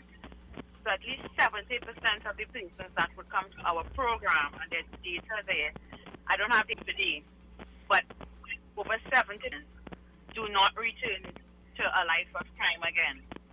It does not mean that they will not have situations of vulnerability, but what is good is that a greater number of them would have learned the skills to basically fight up with life, right, in a positive way, and a very small percentage reoffend. Well, thanks a lot. Thank you so much, Giselle Chance. Unless Shanice, you have any more questions? It has been a informative interview, and hopefully those persons who you have now housed at Claxton Bay, they will transform out of there in a positive way, not only as a result of the quarantine period that they have to serve, but during that period, hopefully, the programs and the counseling that you all provide, it will be of value so that they can go on to enjoy some great level of productivity, having returned to Trinidad and Tobago, not involved before they were returned. Yes, and I want to thank you. And just before I go, I just want to say that, you know, a man has to make a decision. At the poetry, a man or woman, they have to make that decision to change. And although we are successful with the majority of our clients, unless that person has come to the place where they have made the decision to change, no matter what we do, you know, we're not going to be able to have the sort of impact that we should have. So it's very important that when they are, they will fly very high, and Vision and Mission will support them all. Right, before you go, just one final thing. Could you provide our listeners with a number, contact, website, if you all have some form somewhere where they can contact you all if it is that they would have an interest in one way or the other in terms of what you all do and the service you all provide? Sure. So we are in the process of rebuilding our website. So in about 2 weeks, if you Google Vision or Mission, you should see our updated website. But in the interim, we do have 50 on a Tuesdays and a Thursdays at the moment because we are also relocating. And you can also call 718-7328. Or, let me just get the other number for you. Okay, so that's 718-7328. My apologies, I'm not very good at remembering my cell numbers. Not a problem at all. Briefly, reiterate those numbers, Shanice. So the cell number is 718-7328 and the landline is 638-8650. That's available on a Tuesday and a Thursday. Right, and those numbers, well, the landline number is located in the Samoa area. It's is it still at the Quasi there? Yes. Right. So just until today, and we're going to be offline for about a week because we're relocating to number 10 Austin Street in St. Augustine, and private hospital is on, and we're going to be relocating there pretty soon. So if you need to get our addition, check us out on Facebook. You're going to get a lot of our information. Thank you so much. Giselle Chance, who is the Chief Executive Officer of Vision and Mission, and you all continue to do the wonderful work that you are doing. God bless. Have a pleasant afternoon and a wonderful weekend. Same to you, and thanks for having me. You're most welcome. Blessings. Okay.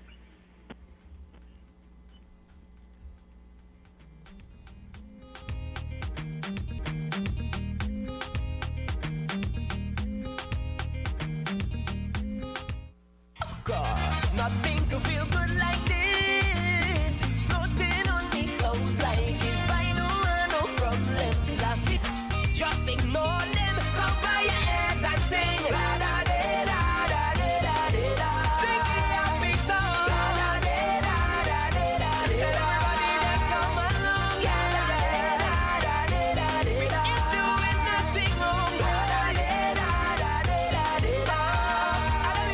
anything to do with tile, with paint, with any sort of house improvement apparatus you may need, you can visit them at the Tile Warehouse Limited. I want to say a special good afternoon to Chris Ramdat, a person who I've known very, very well. He was a very good cricketer, I must say, and he has been listening to the program, and he has decided to give us a support.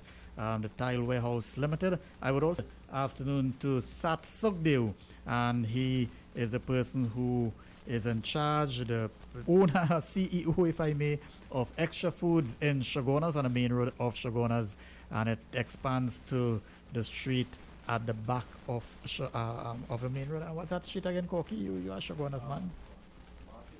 Yeah, the street is it? One of those. The name momentarily escaped me. But yes, Extra Foods in Shogunas. We do have on the line now Miss Alison Dimas. Alison Dimas is she chairs the NOVA committee of the Trinidad and Tobago Chamber of Industry and Commerce. Hello, good. And to the listeners of U97.5 FM. Right, and it's great to have you on the program. First of all, could you tell us a little bit more about the NOVA committee of the Chamber of Commerce? Yes, the NOVA committee is one of the standing Chamber of Industry and Commerce. And the mandate of this committee is essentially to promote the interests of the micro, small, and medium-sized enterprises, what we call MSMEs. MSMEs operate across all sectors of our economy, whether it be energy, manufacturing, construction. 60% are in fact MSMEs. Because when you hear the chamber, you often think of, all the big businesses. But like I said, the reality is the majority of us, myself included, we are MSMEs. Right. So NOVA, how did that name come about? What exactly is NOVA, NOVA? Nova. Supernova. Yeah. Oh, I see. Yeah, I thought it was an acronym, and I wanted to really find out. Yeah, so fair enough.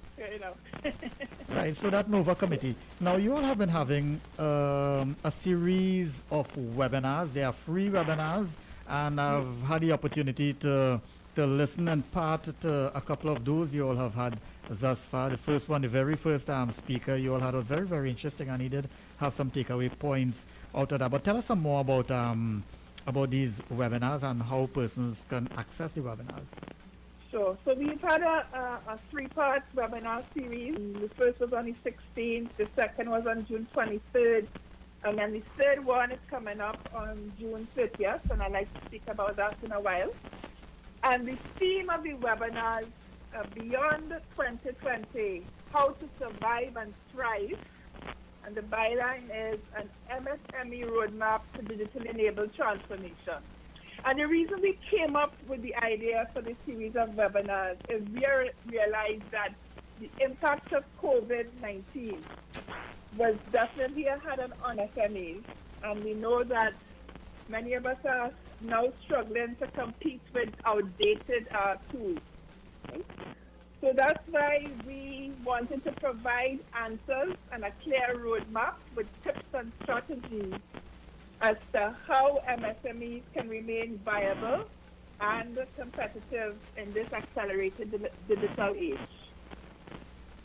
So our first webinar, I think you mentioned that, we answered the question, what was it beyond COVID-19?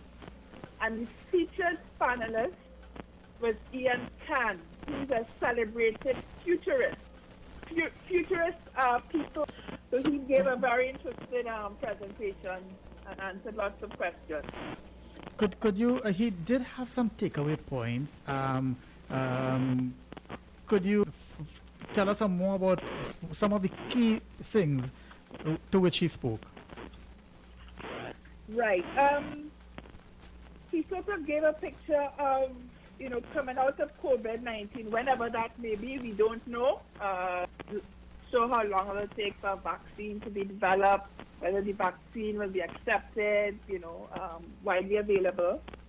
So he says, we need to think about what things will look like, right? But that could shape the business environment that we will need to respond to, right? And in fact, it's not just us in Trinidad, but the entire world is trying to figure out what to do, but we still, of course, have to take action, right?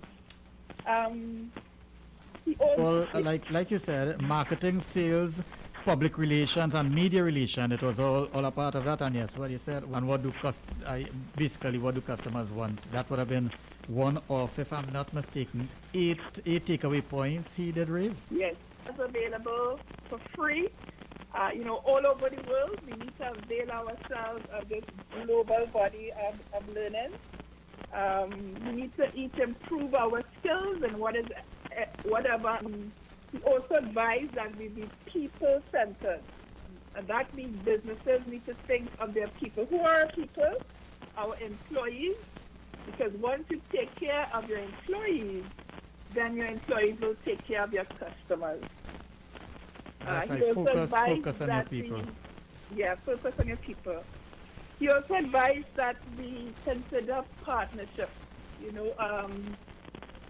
So in terms of, it is in the area of food delivery services, right? So restaurants can now partner with these services so that people can, order via WhatsApp, right? And have food from restaurants picked up and then delivered at your home, at your business place, at your office, as the case may be. But he did talk about, yes, the e-commerce, new ways of doing business, Amazon, eBay. He also talk about partnership with the... Yeah, that's true.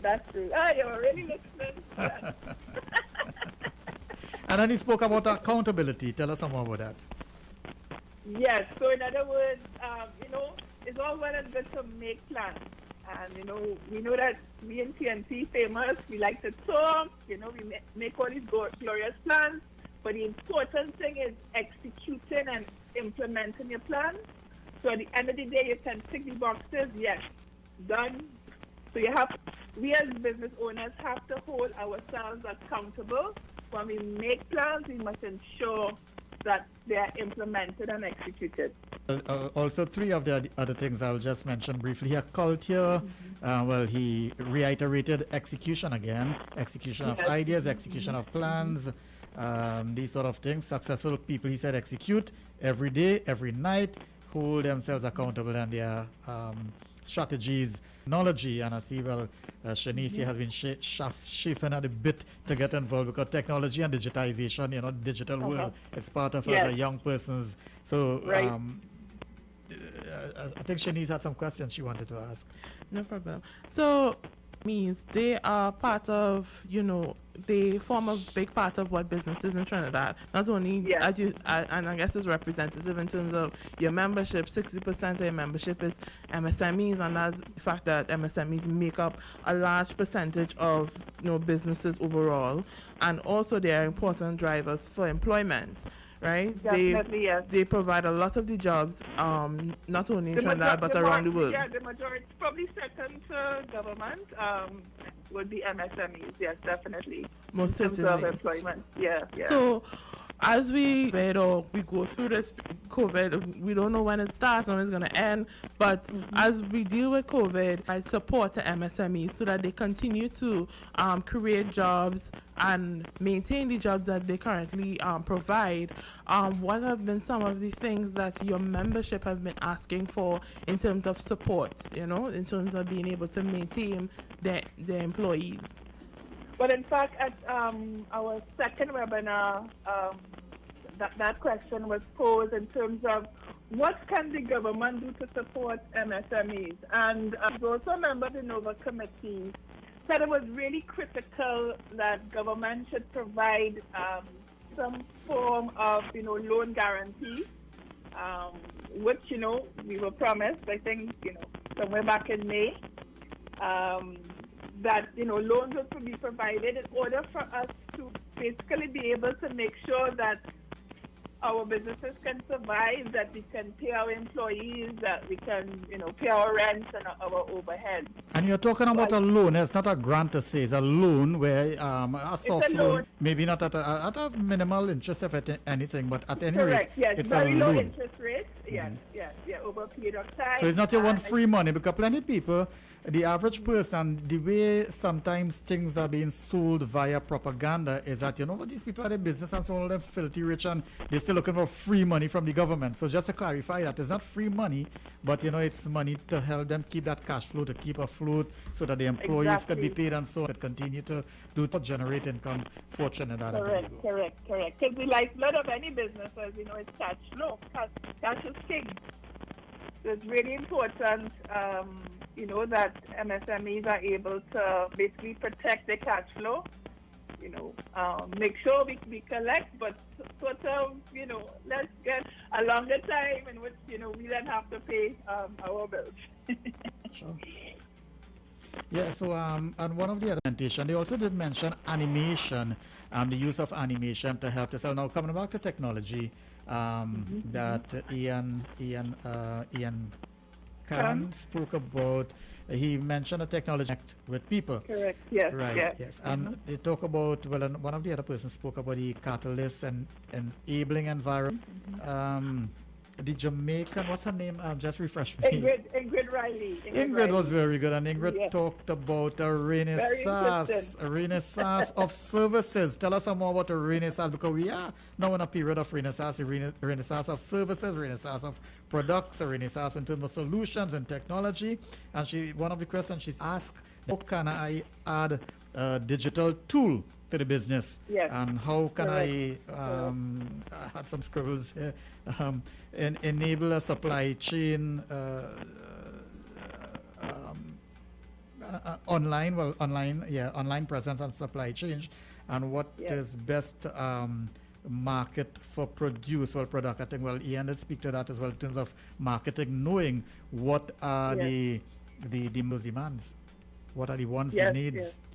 Yes. She also advised that there were 3 things that MSMEs could do immediately. One is assess and take stock of the situation. 2, you have to ask yourself the question, why are you in your business? And 3, are the assumptions that you made before COVID still like? And we will be hearing on Tuesday coming up, the 30th, one of the speakers is Vashti Dookie Singh, and she is a senior IDB Lab, which is the innovation arm of the Inter-American Development Bank. And she says what she often finds with MSMEs is that there is such a close emotional connection with the business, especially like when it's, a lending for years. People are reluctant to be objective as possible and determine, can you really continue along, whatever line of business, or do you need to pivot and, go into something you do business? And I think one of the excellent examples we have locally in terms of pivoting is, remember, during the stay-at-home orders, all right, this was before fast food and roadside vendors were allowed to sell again. And we had Fat Boy George Doubles, who packaged his doubles, in a real nice, I was selling at the service station. Yes. I mean, that is such a great example of, of a local business and how they were able to pivot, meet the needs of the customers, all right, and change the way they would have traditionally done business. So, one of the businesses who weren't able or may not be able to reopen after being closed for, that 3-month period, in your experience, have you found that has been true for Trinidad? Are there businesses that are unable to reopen, and at what percentage or rate do you think that is true? Okay, no, I don't have any research, but of course, I think we all see signs, we go along the streets, so we go in the malls and we see, certain businesses certain restaurants and so who have not been able to reopen. So we, of course, have to make that assumption. But, what you're saying is really critical. We need to now do that assessment to be really able to determine what has been the economic and financial impact of COVID-19 on business in Trinidad and Tobago. Now, a critical, the economist on the panel that first, he raised the issue of innovation funding, and that goes into any form or fashion of innovation funding or incentives to develop new stuff. He also raised the issue of intellectual property and patents, etc. These are areas where people need to pay attention to whenever the new areas of intellectual development. property, patents, trademarks, copyright.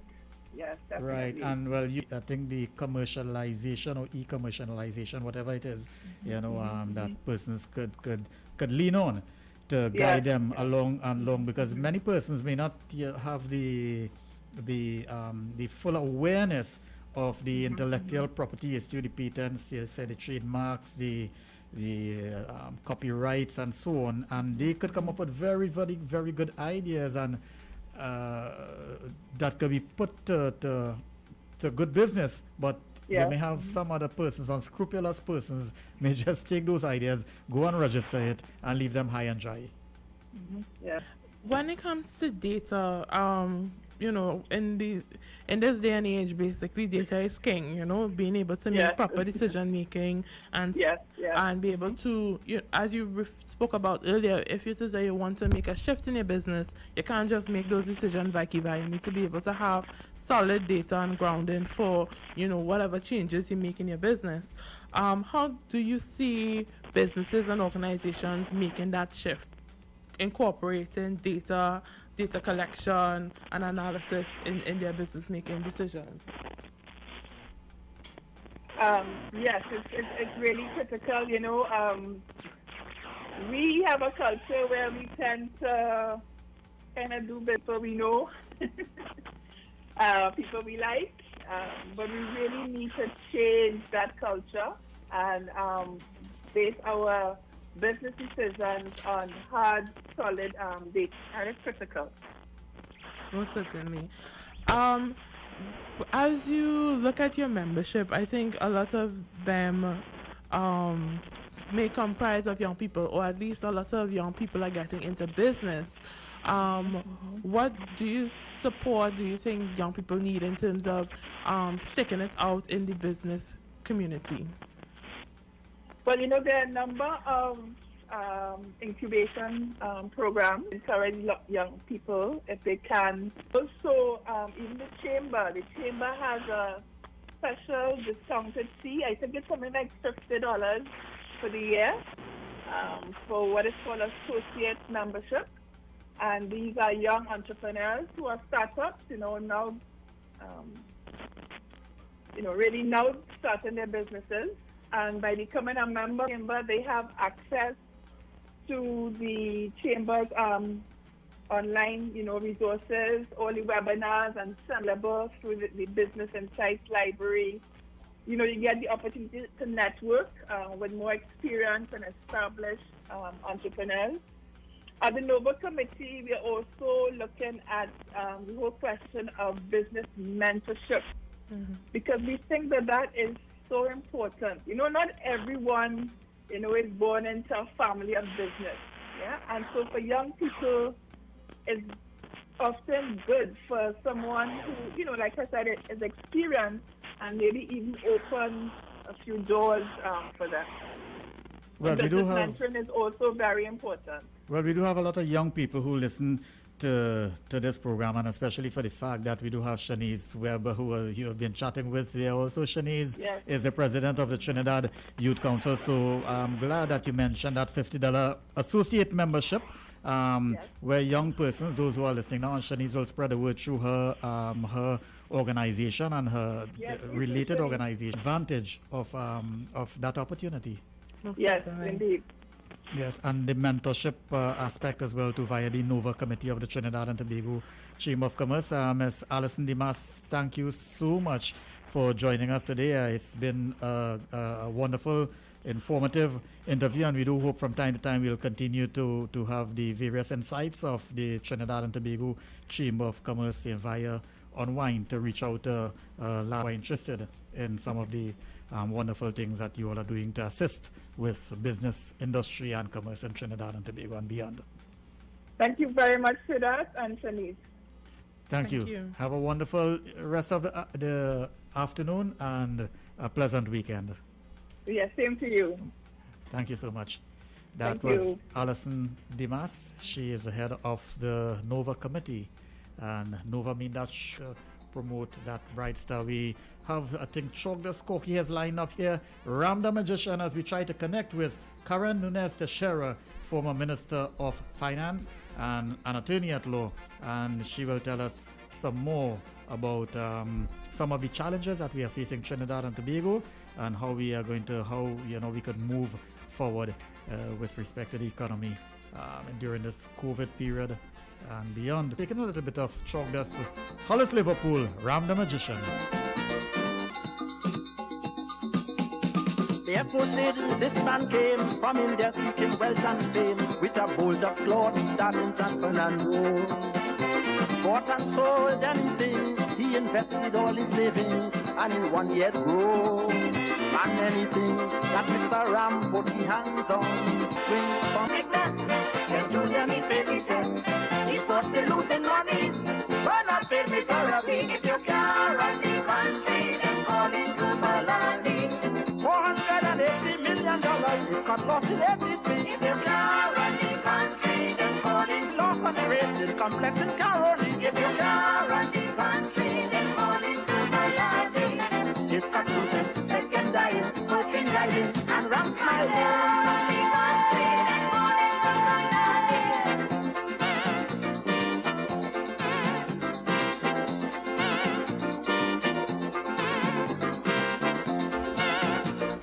Oh yes, if you can't run the country, then call in keep yourself Siewdath. And what year was that, Koki? Koki's our specialist when he cannot remember. If you can't run the country, call in somebody. We have called in Karen Nunes Teixeira. She's a former Minister of Finance. She is an attorney at law. She is well qualified to speak on issues pertaining to the Trinidad and Tobago economy, and she can tell us if it is that whoever is in charge, if they can't run the country, then they should call in somebody. I am fine, thank you, and good afternoon to your listeners. I've been listening to your show. It's been very instructive, actually. Right. Well, first and foremost, one very, very important question. It's a very, very important question, and perhaps you could tell us what is the secret, what is your secret to maintaining that that very youthful and very athletic figure of yours, because a lot of women, who they always speak very highly of you, and that you have always conducted yourself. What's your secret? But clearly you haven't seen me in quite a while, but I say for what it's worth. Thank you. And we women still, no matter what we do in our profession, that is still important to us, so thank you. And well, today the program would have been, we would have had one thorn, if anything, amongst the roses, because we had Amelka Sanat, the only male in today's program. So we had the rest of the program would have been very, very intelligent, very, articulate, young, not so young, and, well, once again, the very experienced and elegant, person, always very pleasant. Tell us something. Where we are now? Where are we now with respect to Trinidad and Tobago? Where are we heading? What are some of the critical issues that we need to pay attention to, especially now that we are in? Some may say a lot of promises, a lot of emotionalism, a lot of state resources being utilized in ways and means where there may be no proper returns on it, return on the investments. But tell us some more. You are a person who is very much experienced at this. Yes, well, I have a very broad question, and I think you wanted to anchor the conversation, support in all manners of ways to the NATO. It gave them a platform because it made it very difficult to be frank with you, for the opposition, whoever that opposition may have been, to be seen to be too critical of what the government was doing, particularly given the international agencies were saying they were doing a good job. And also because it gave them an opportunity, frankly speaking, to have virtual meetings and present a very positive image, whether it was the Prime Minister himself, who prior to that you hadn't seen much of him, and that's my view. But you certainly seeing him on a regular basis, and then Minister of Health, Minister of National Security, and other ministers. So I don't want to seem to become as well, it's insensitive, but I think it would not be untrue to say that perhaps COVID-19 has assisted the government, certainly as we go into an election. From a very broad statement on that is, because prior to that, I think the government was in really, really, really difficulties, because even that's of course what they're saying, and if you question that at all, you recognize that it has been a main source of support to the government, as it can be. Most of its investment, as it should be, has been in the U.S. stock exchange on shares and stocks, and we have done extraordinarily well that way. So there's no question that to speak of a recovery is really not accurate at all in the context of where we were in Trinidad just a few months ago. But I suppose, I won't blame the government for taking that position. I think, that's what politics versus economics. Let's get now into the greater parts of economic, what makes sense, Yeah. what does not make sense, because that is where I think you would like to anchor the conversation going forward, so that persons can be better enlightened, make more informed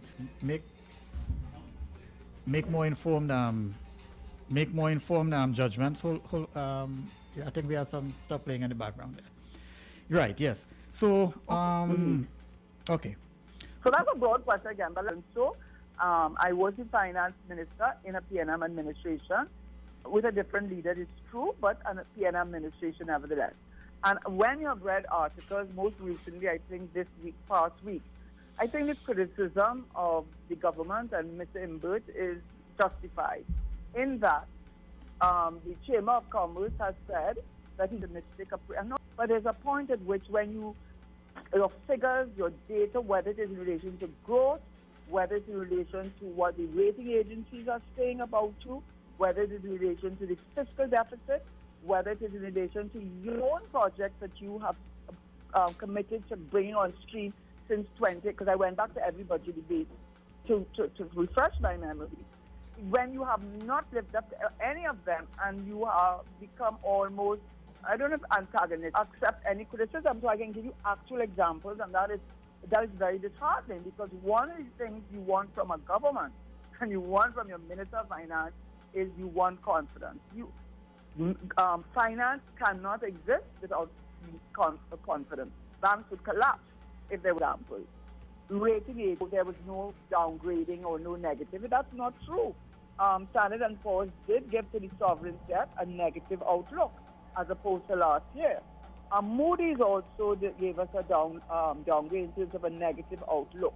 When it came to the growth projections up to 2019, when I was on a show, he insisted for 2020, I think it's in the vicinity of, I don't want to get the figures wrong, 4.5%, negative 4.5%.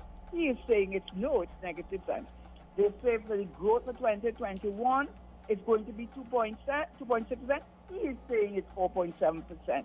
So and then you look at all this fiscal deficit, and then you go to his project. When I say his projects that fall under his ministry.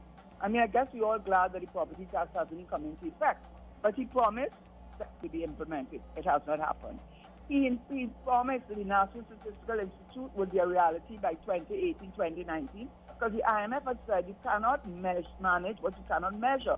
So when you're giving us data and you are saying that the data you're getting is old, it's not reliable, then how can you measure its accuracy level? The Gambling Commission, which I think, from my point of view, shouldn't even cry. Nevertheless, he promised that would be online by 2019. That has not come to being. Something to me before this interview. The procurement yes. Regulator. Yes, but guess what they didn't pass? The regulations. Section 7 and Section 24. Why are those two sections so important?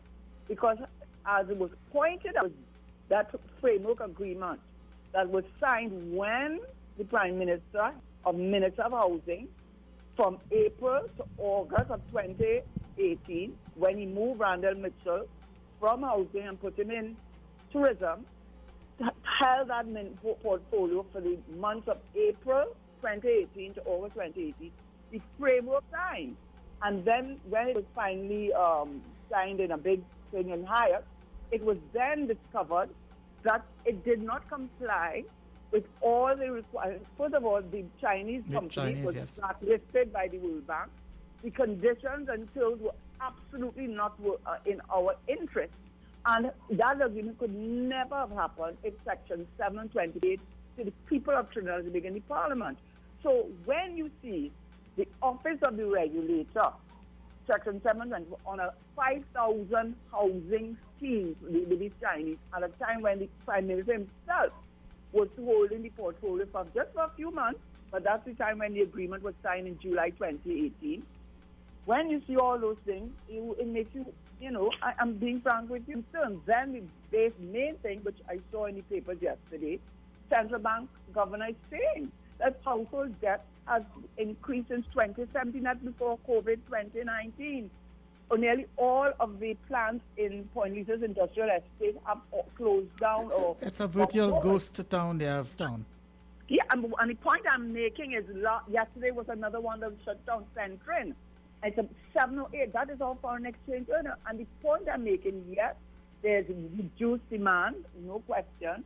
Prices have fallen, but the one commonality has been said, the price of natural gas as feedstock. And that Dragonfield deal has been dead in the water for at least 2 years because the Prime Minister must have known that Prime President Trump would not have a company with the Venezuelan company, PD, whatever the oil company is, because they had blacklisted them and Shell could not. So the idea of that Dragonfield, which was to provide this feedstock to the petrochemical, the Point Lisa, it was never happening.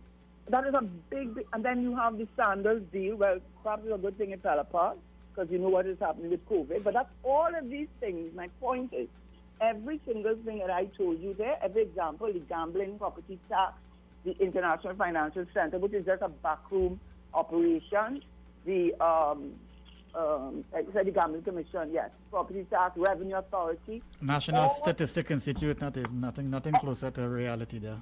Every single thing happened in 2020. So this idea, and one other thing, which I find farcical, I admire the government when they appointed an economic advisory board under the... Dr. Terence Farrell? Yes, but under the Minister of Finance, I think he would have, he would be under his ministry. And it fell apart. Do you think they didn't have ideas? Do you not think they came with plans? Yes, they did. And that fell apart in less than 2 years. So that's mind working on it 4.5 years ago. That 6 months into an election, you can come up with a plan to recover, which it cannot be recovery because we were a sick patient in January. Now tell me something, as you talk about the Dragon gas deal and energy and so on, the government would have taken a decision to shut down Petrotrin after they had said, well, they are not going to shut it down, perhaps restructure.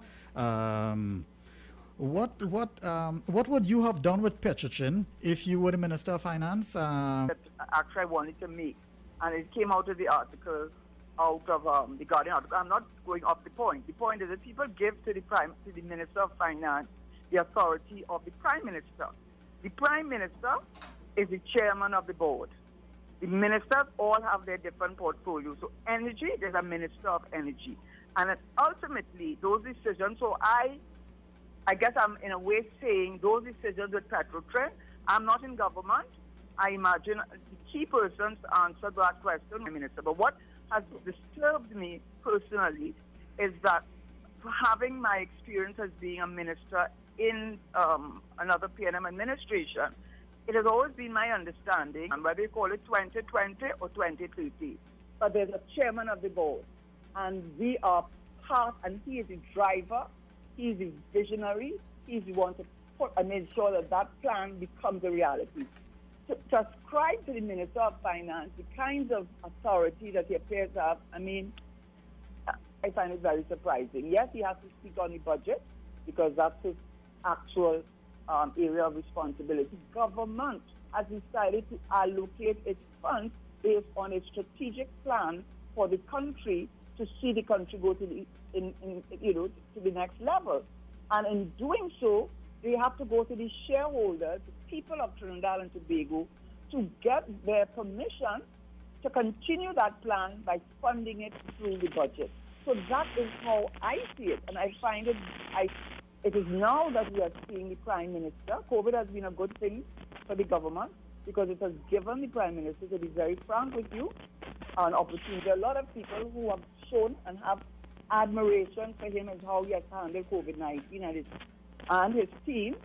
Even when he did the thing with the planting garden, a lot of people started doing it. So bottom line to this, I would think that having said all that I said, and I stick by it, if you're talking politics now, I think Prime Minister Rowley has an opportunity that he would never have. Is he doing that? Is he doing that in a meaningful way, in a way in which, other than the garden, to inspire a sense of confidence certainly, and a sense of need to transform Trinidad and Tobago in doing things in a more proactive fashion, but also in executing and observing by example, leading by example. Some of the very say one thing, action speaks louder than words, and if divergent to the words that they may espouse, and a simple example, the procurement regulation and several other things that were promised, which you would have addressed, promised in the budget, in the manifesto, in budgets after budget, and several of these things have simply not materialized. Yeah, so I am saying this, and this is reality optics. Is that true? You know, a lot of things good optics. I mean, I am nothing against President Trump. I love America. I love to go to America. But the fact of the matter, he's a good two-man, right? And that, I will tell you also too, I think COVID-19, because of the impact it has had, we all have cable television, so we can see what's happening in other countries. So we can't get that. What's the problem in the Caribbean? I think because of the widespread nature of the COVID-19 globally, I genuinely think it has given and I think he knows that, because it is very telling to me, and I might be wrong, that he did not speak on two other budget debates before the media review, and I think he felt comfortable to do that. So to answer your question, of course, I give you examples where I think has not before. I have given you examples where they have not diversified. I haven't said that, where they have not made any effort to diversify.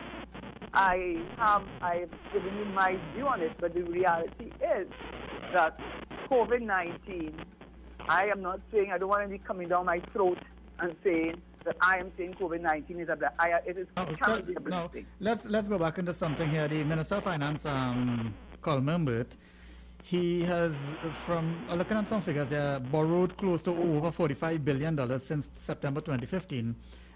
He sector agencies like UDICOT, the NIF, Petrotrin, HMB, CAL, TSCT, I think WASA recently with WASA through one of these Jamaican entities. It means that the government would have borrowed a total of about $70 billion since assumption of office in 2015. Now, if you want the fact that we are already consuming roughly revenues each year to pay these debts, and the IMF expect that our public debt to become unsustainable by about 2023, reaching close to 85%. What advice could you give to maintain some sort of sobriety to the economic situation, especially a young person like Shanice will be the ones who will utilize to develop our economy, to diversify the economy, to develop new foreign exchange opportunities. And I'm not seeing that. I think right now the government focus on one. I think Mr. wanted to prove a point that if our ratings, our sovereign debt, our ratings were so poor, we would not be able to have raised that kind of money on the international market. So that's one thing. And secondly, is the decision that they are going to borrow their way out of this situation and hope that oil and gas prices recover and go through. They will deal with it when they have to. I can't see no other rationale for what is going on. And of course, the fact that you have COVID-19, it has opened up a lot of doors to the Caribbean and a lot of small economies that they are going to be given loans, like soft loans. And I guess the government is taking advantage of that, especially in the election year. This recent bond, that $500 million bond at 4.5%, Is that a good rate? And yeah, perhaps you could explain as well to the difference between a government bond and a trend for over 10 years. So for the benefit of our listeners, yes. Yes, well, the bond really is for when you're using it, it's a long term.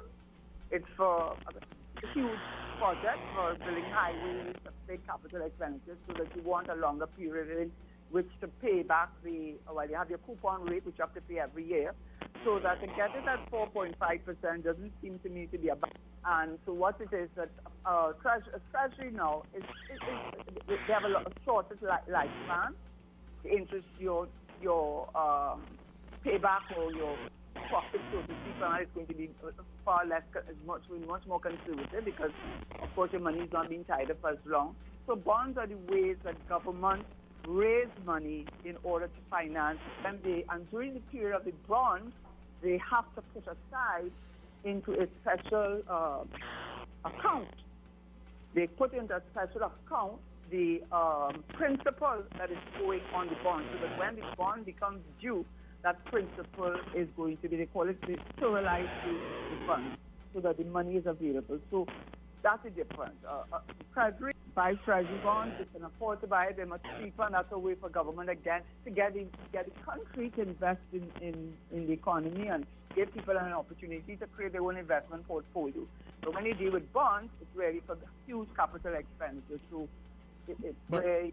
But all these things, while borrowing to pay on loans, the other thing is the, how do you call it, revenue stream, other than the oil and gas sector. I mean, investment, there seem to be very precious little, if any at all, within recent vintage, and also the ease of doing business.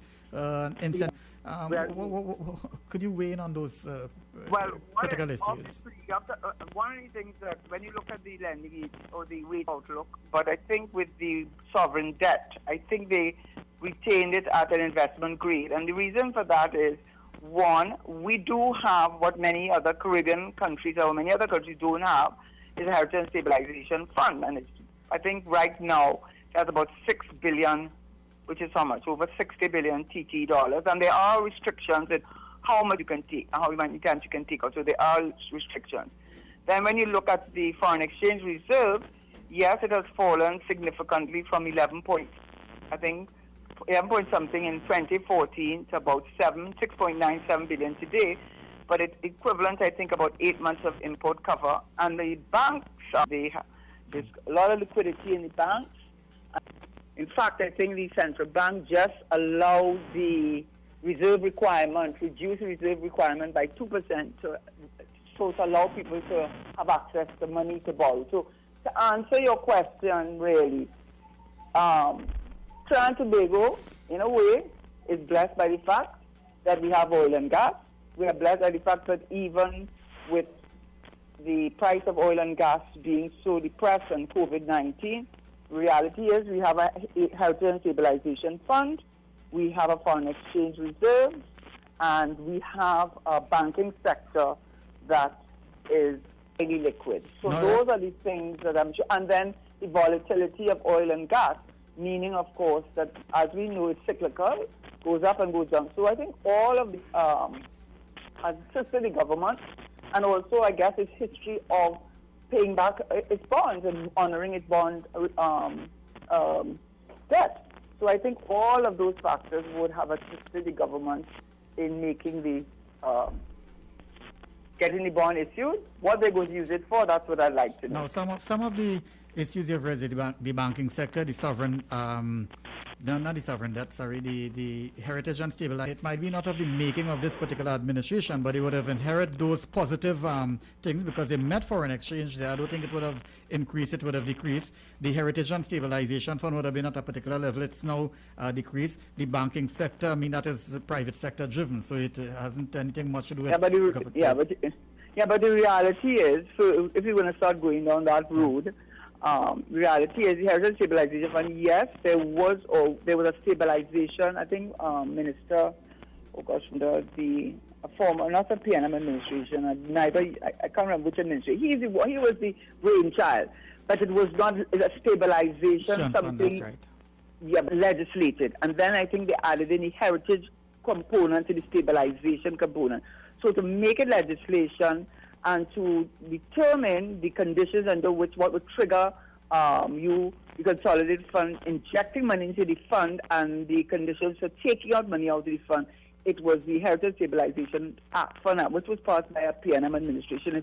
If you are with the foreign exchange reserve, yes. In 2014, we had 11.4 billion. But if you go back even to the times of 2007, we were even in a stronger position. So sure. That goes to really, if you go down that argument, then it goes down when the UNC was in office, $63 billion was spent because the oil and gas prices, I think, had started to go up, and then it collapsed, I think, with the end of 2014. So it's cyclical. Mm-hmm. So I think the reasons that I've given, whether we like it or not, must play into the decision into whether the bonds, people believe that they can invest in the bond. Because to get it at 4.5%, usually that would signal that persons would believe that they will get back their money when it becomes due. Get their coupon rate, and then when the bond matures, that they will get back their principal. Right. Now, let's, as we head up to the 6 o'clock news, what are some of the specific proposals? And one other question here. Where should the government look to, and what should it do to get finance on an affordable rates, given the increasing debt stock as it is now? One thing they could do, security. I know it's bandied around a lot and talk about it, but one of the things that European countries have, and America has, is and Canada has, is food security. So no matter what happens, they can feed themselves. So we should focus on food security, reduce our food import bill. And I heard you, someone you had on just now was talking about the innovative idea this guy had with the doubles. And I said the same way Tasty's patties are able to ship all over the Caribbean now. We must find ways that we can package our indigenous food and sell it to the world. It's marketing it. Products that we can produce from food. We have a very sophisticated country and population through different UTT, US, all the different institutions.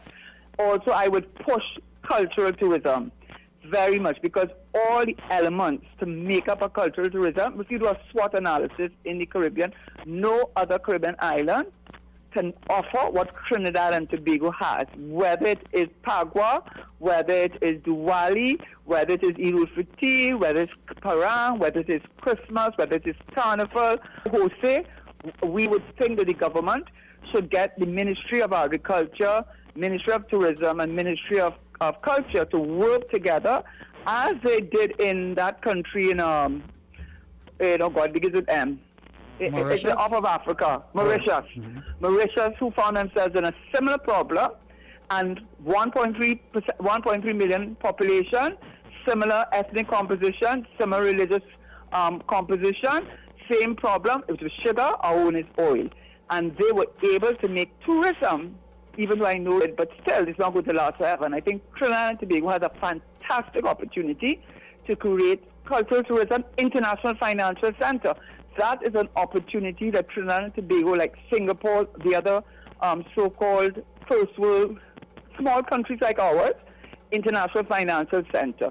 That should really be focused on cultural tourism, reducing our rents in Port of Spain, paying all that rent. Now we know we can work from home. We don't need to be renting out all that space in Port of Spain.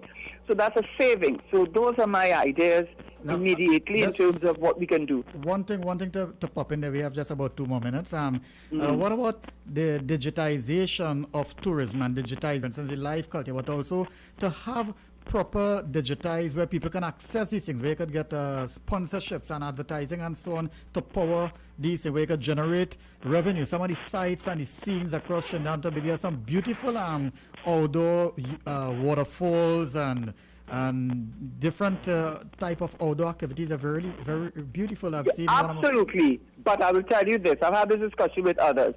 The reality is that Jamaica, Dominica, and a lot of other islands have that, and they're far ahead of us in terms of play in the tourist game. What none of them have is what Trinidad has. And if we are going to have that speaks to the that singles that out from the rest of the competition, we can do that cultural tourism not only in dance, in food, in music, in festivals, and help us to package something that can really earn us foreign exchange and build up our economy and build our culture and bring us all together more closely, more understanding. Earning foreign exchange, that is very, very critical. Whatever you do from form or fashion, foreign exchange. An international financial center. We're serious about that. Thanks a lot, Karen Nunes Teixeira, former Minister You're welcome. of Finance in the Patrick Manning administration, and she's an attorney at law as well, too. It's really been a pleasure speaking with you this afternoon. Thank you very much. You're welcome. Thanks for having me. And that's it for Unwind. Before we go, Shanice will just remind us and thank all our guests who are on the program today. So I'd just like to say thank you to all the guests that we've had. And Trinidad and Tobago representative for the Commonwealth Students Association, Giselle Chan, CEO of Vision on a Mission, chairman of the NOVA Committee of Trinidad, of the Trinidad and Tobago Chamber of Industry and Commerce. Lastly, but not least, Karen Nunes Teixeira, former Minister of Finance and attorney at law.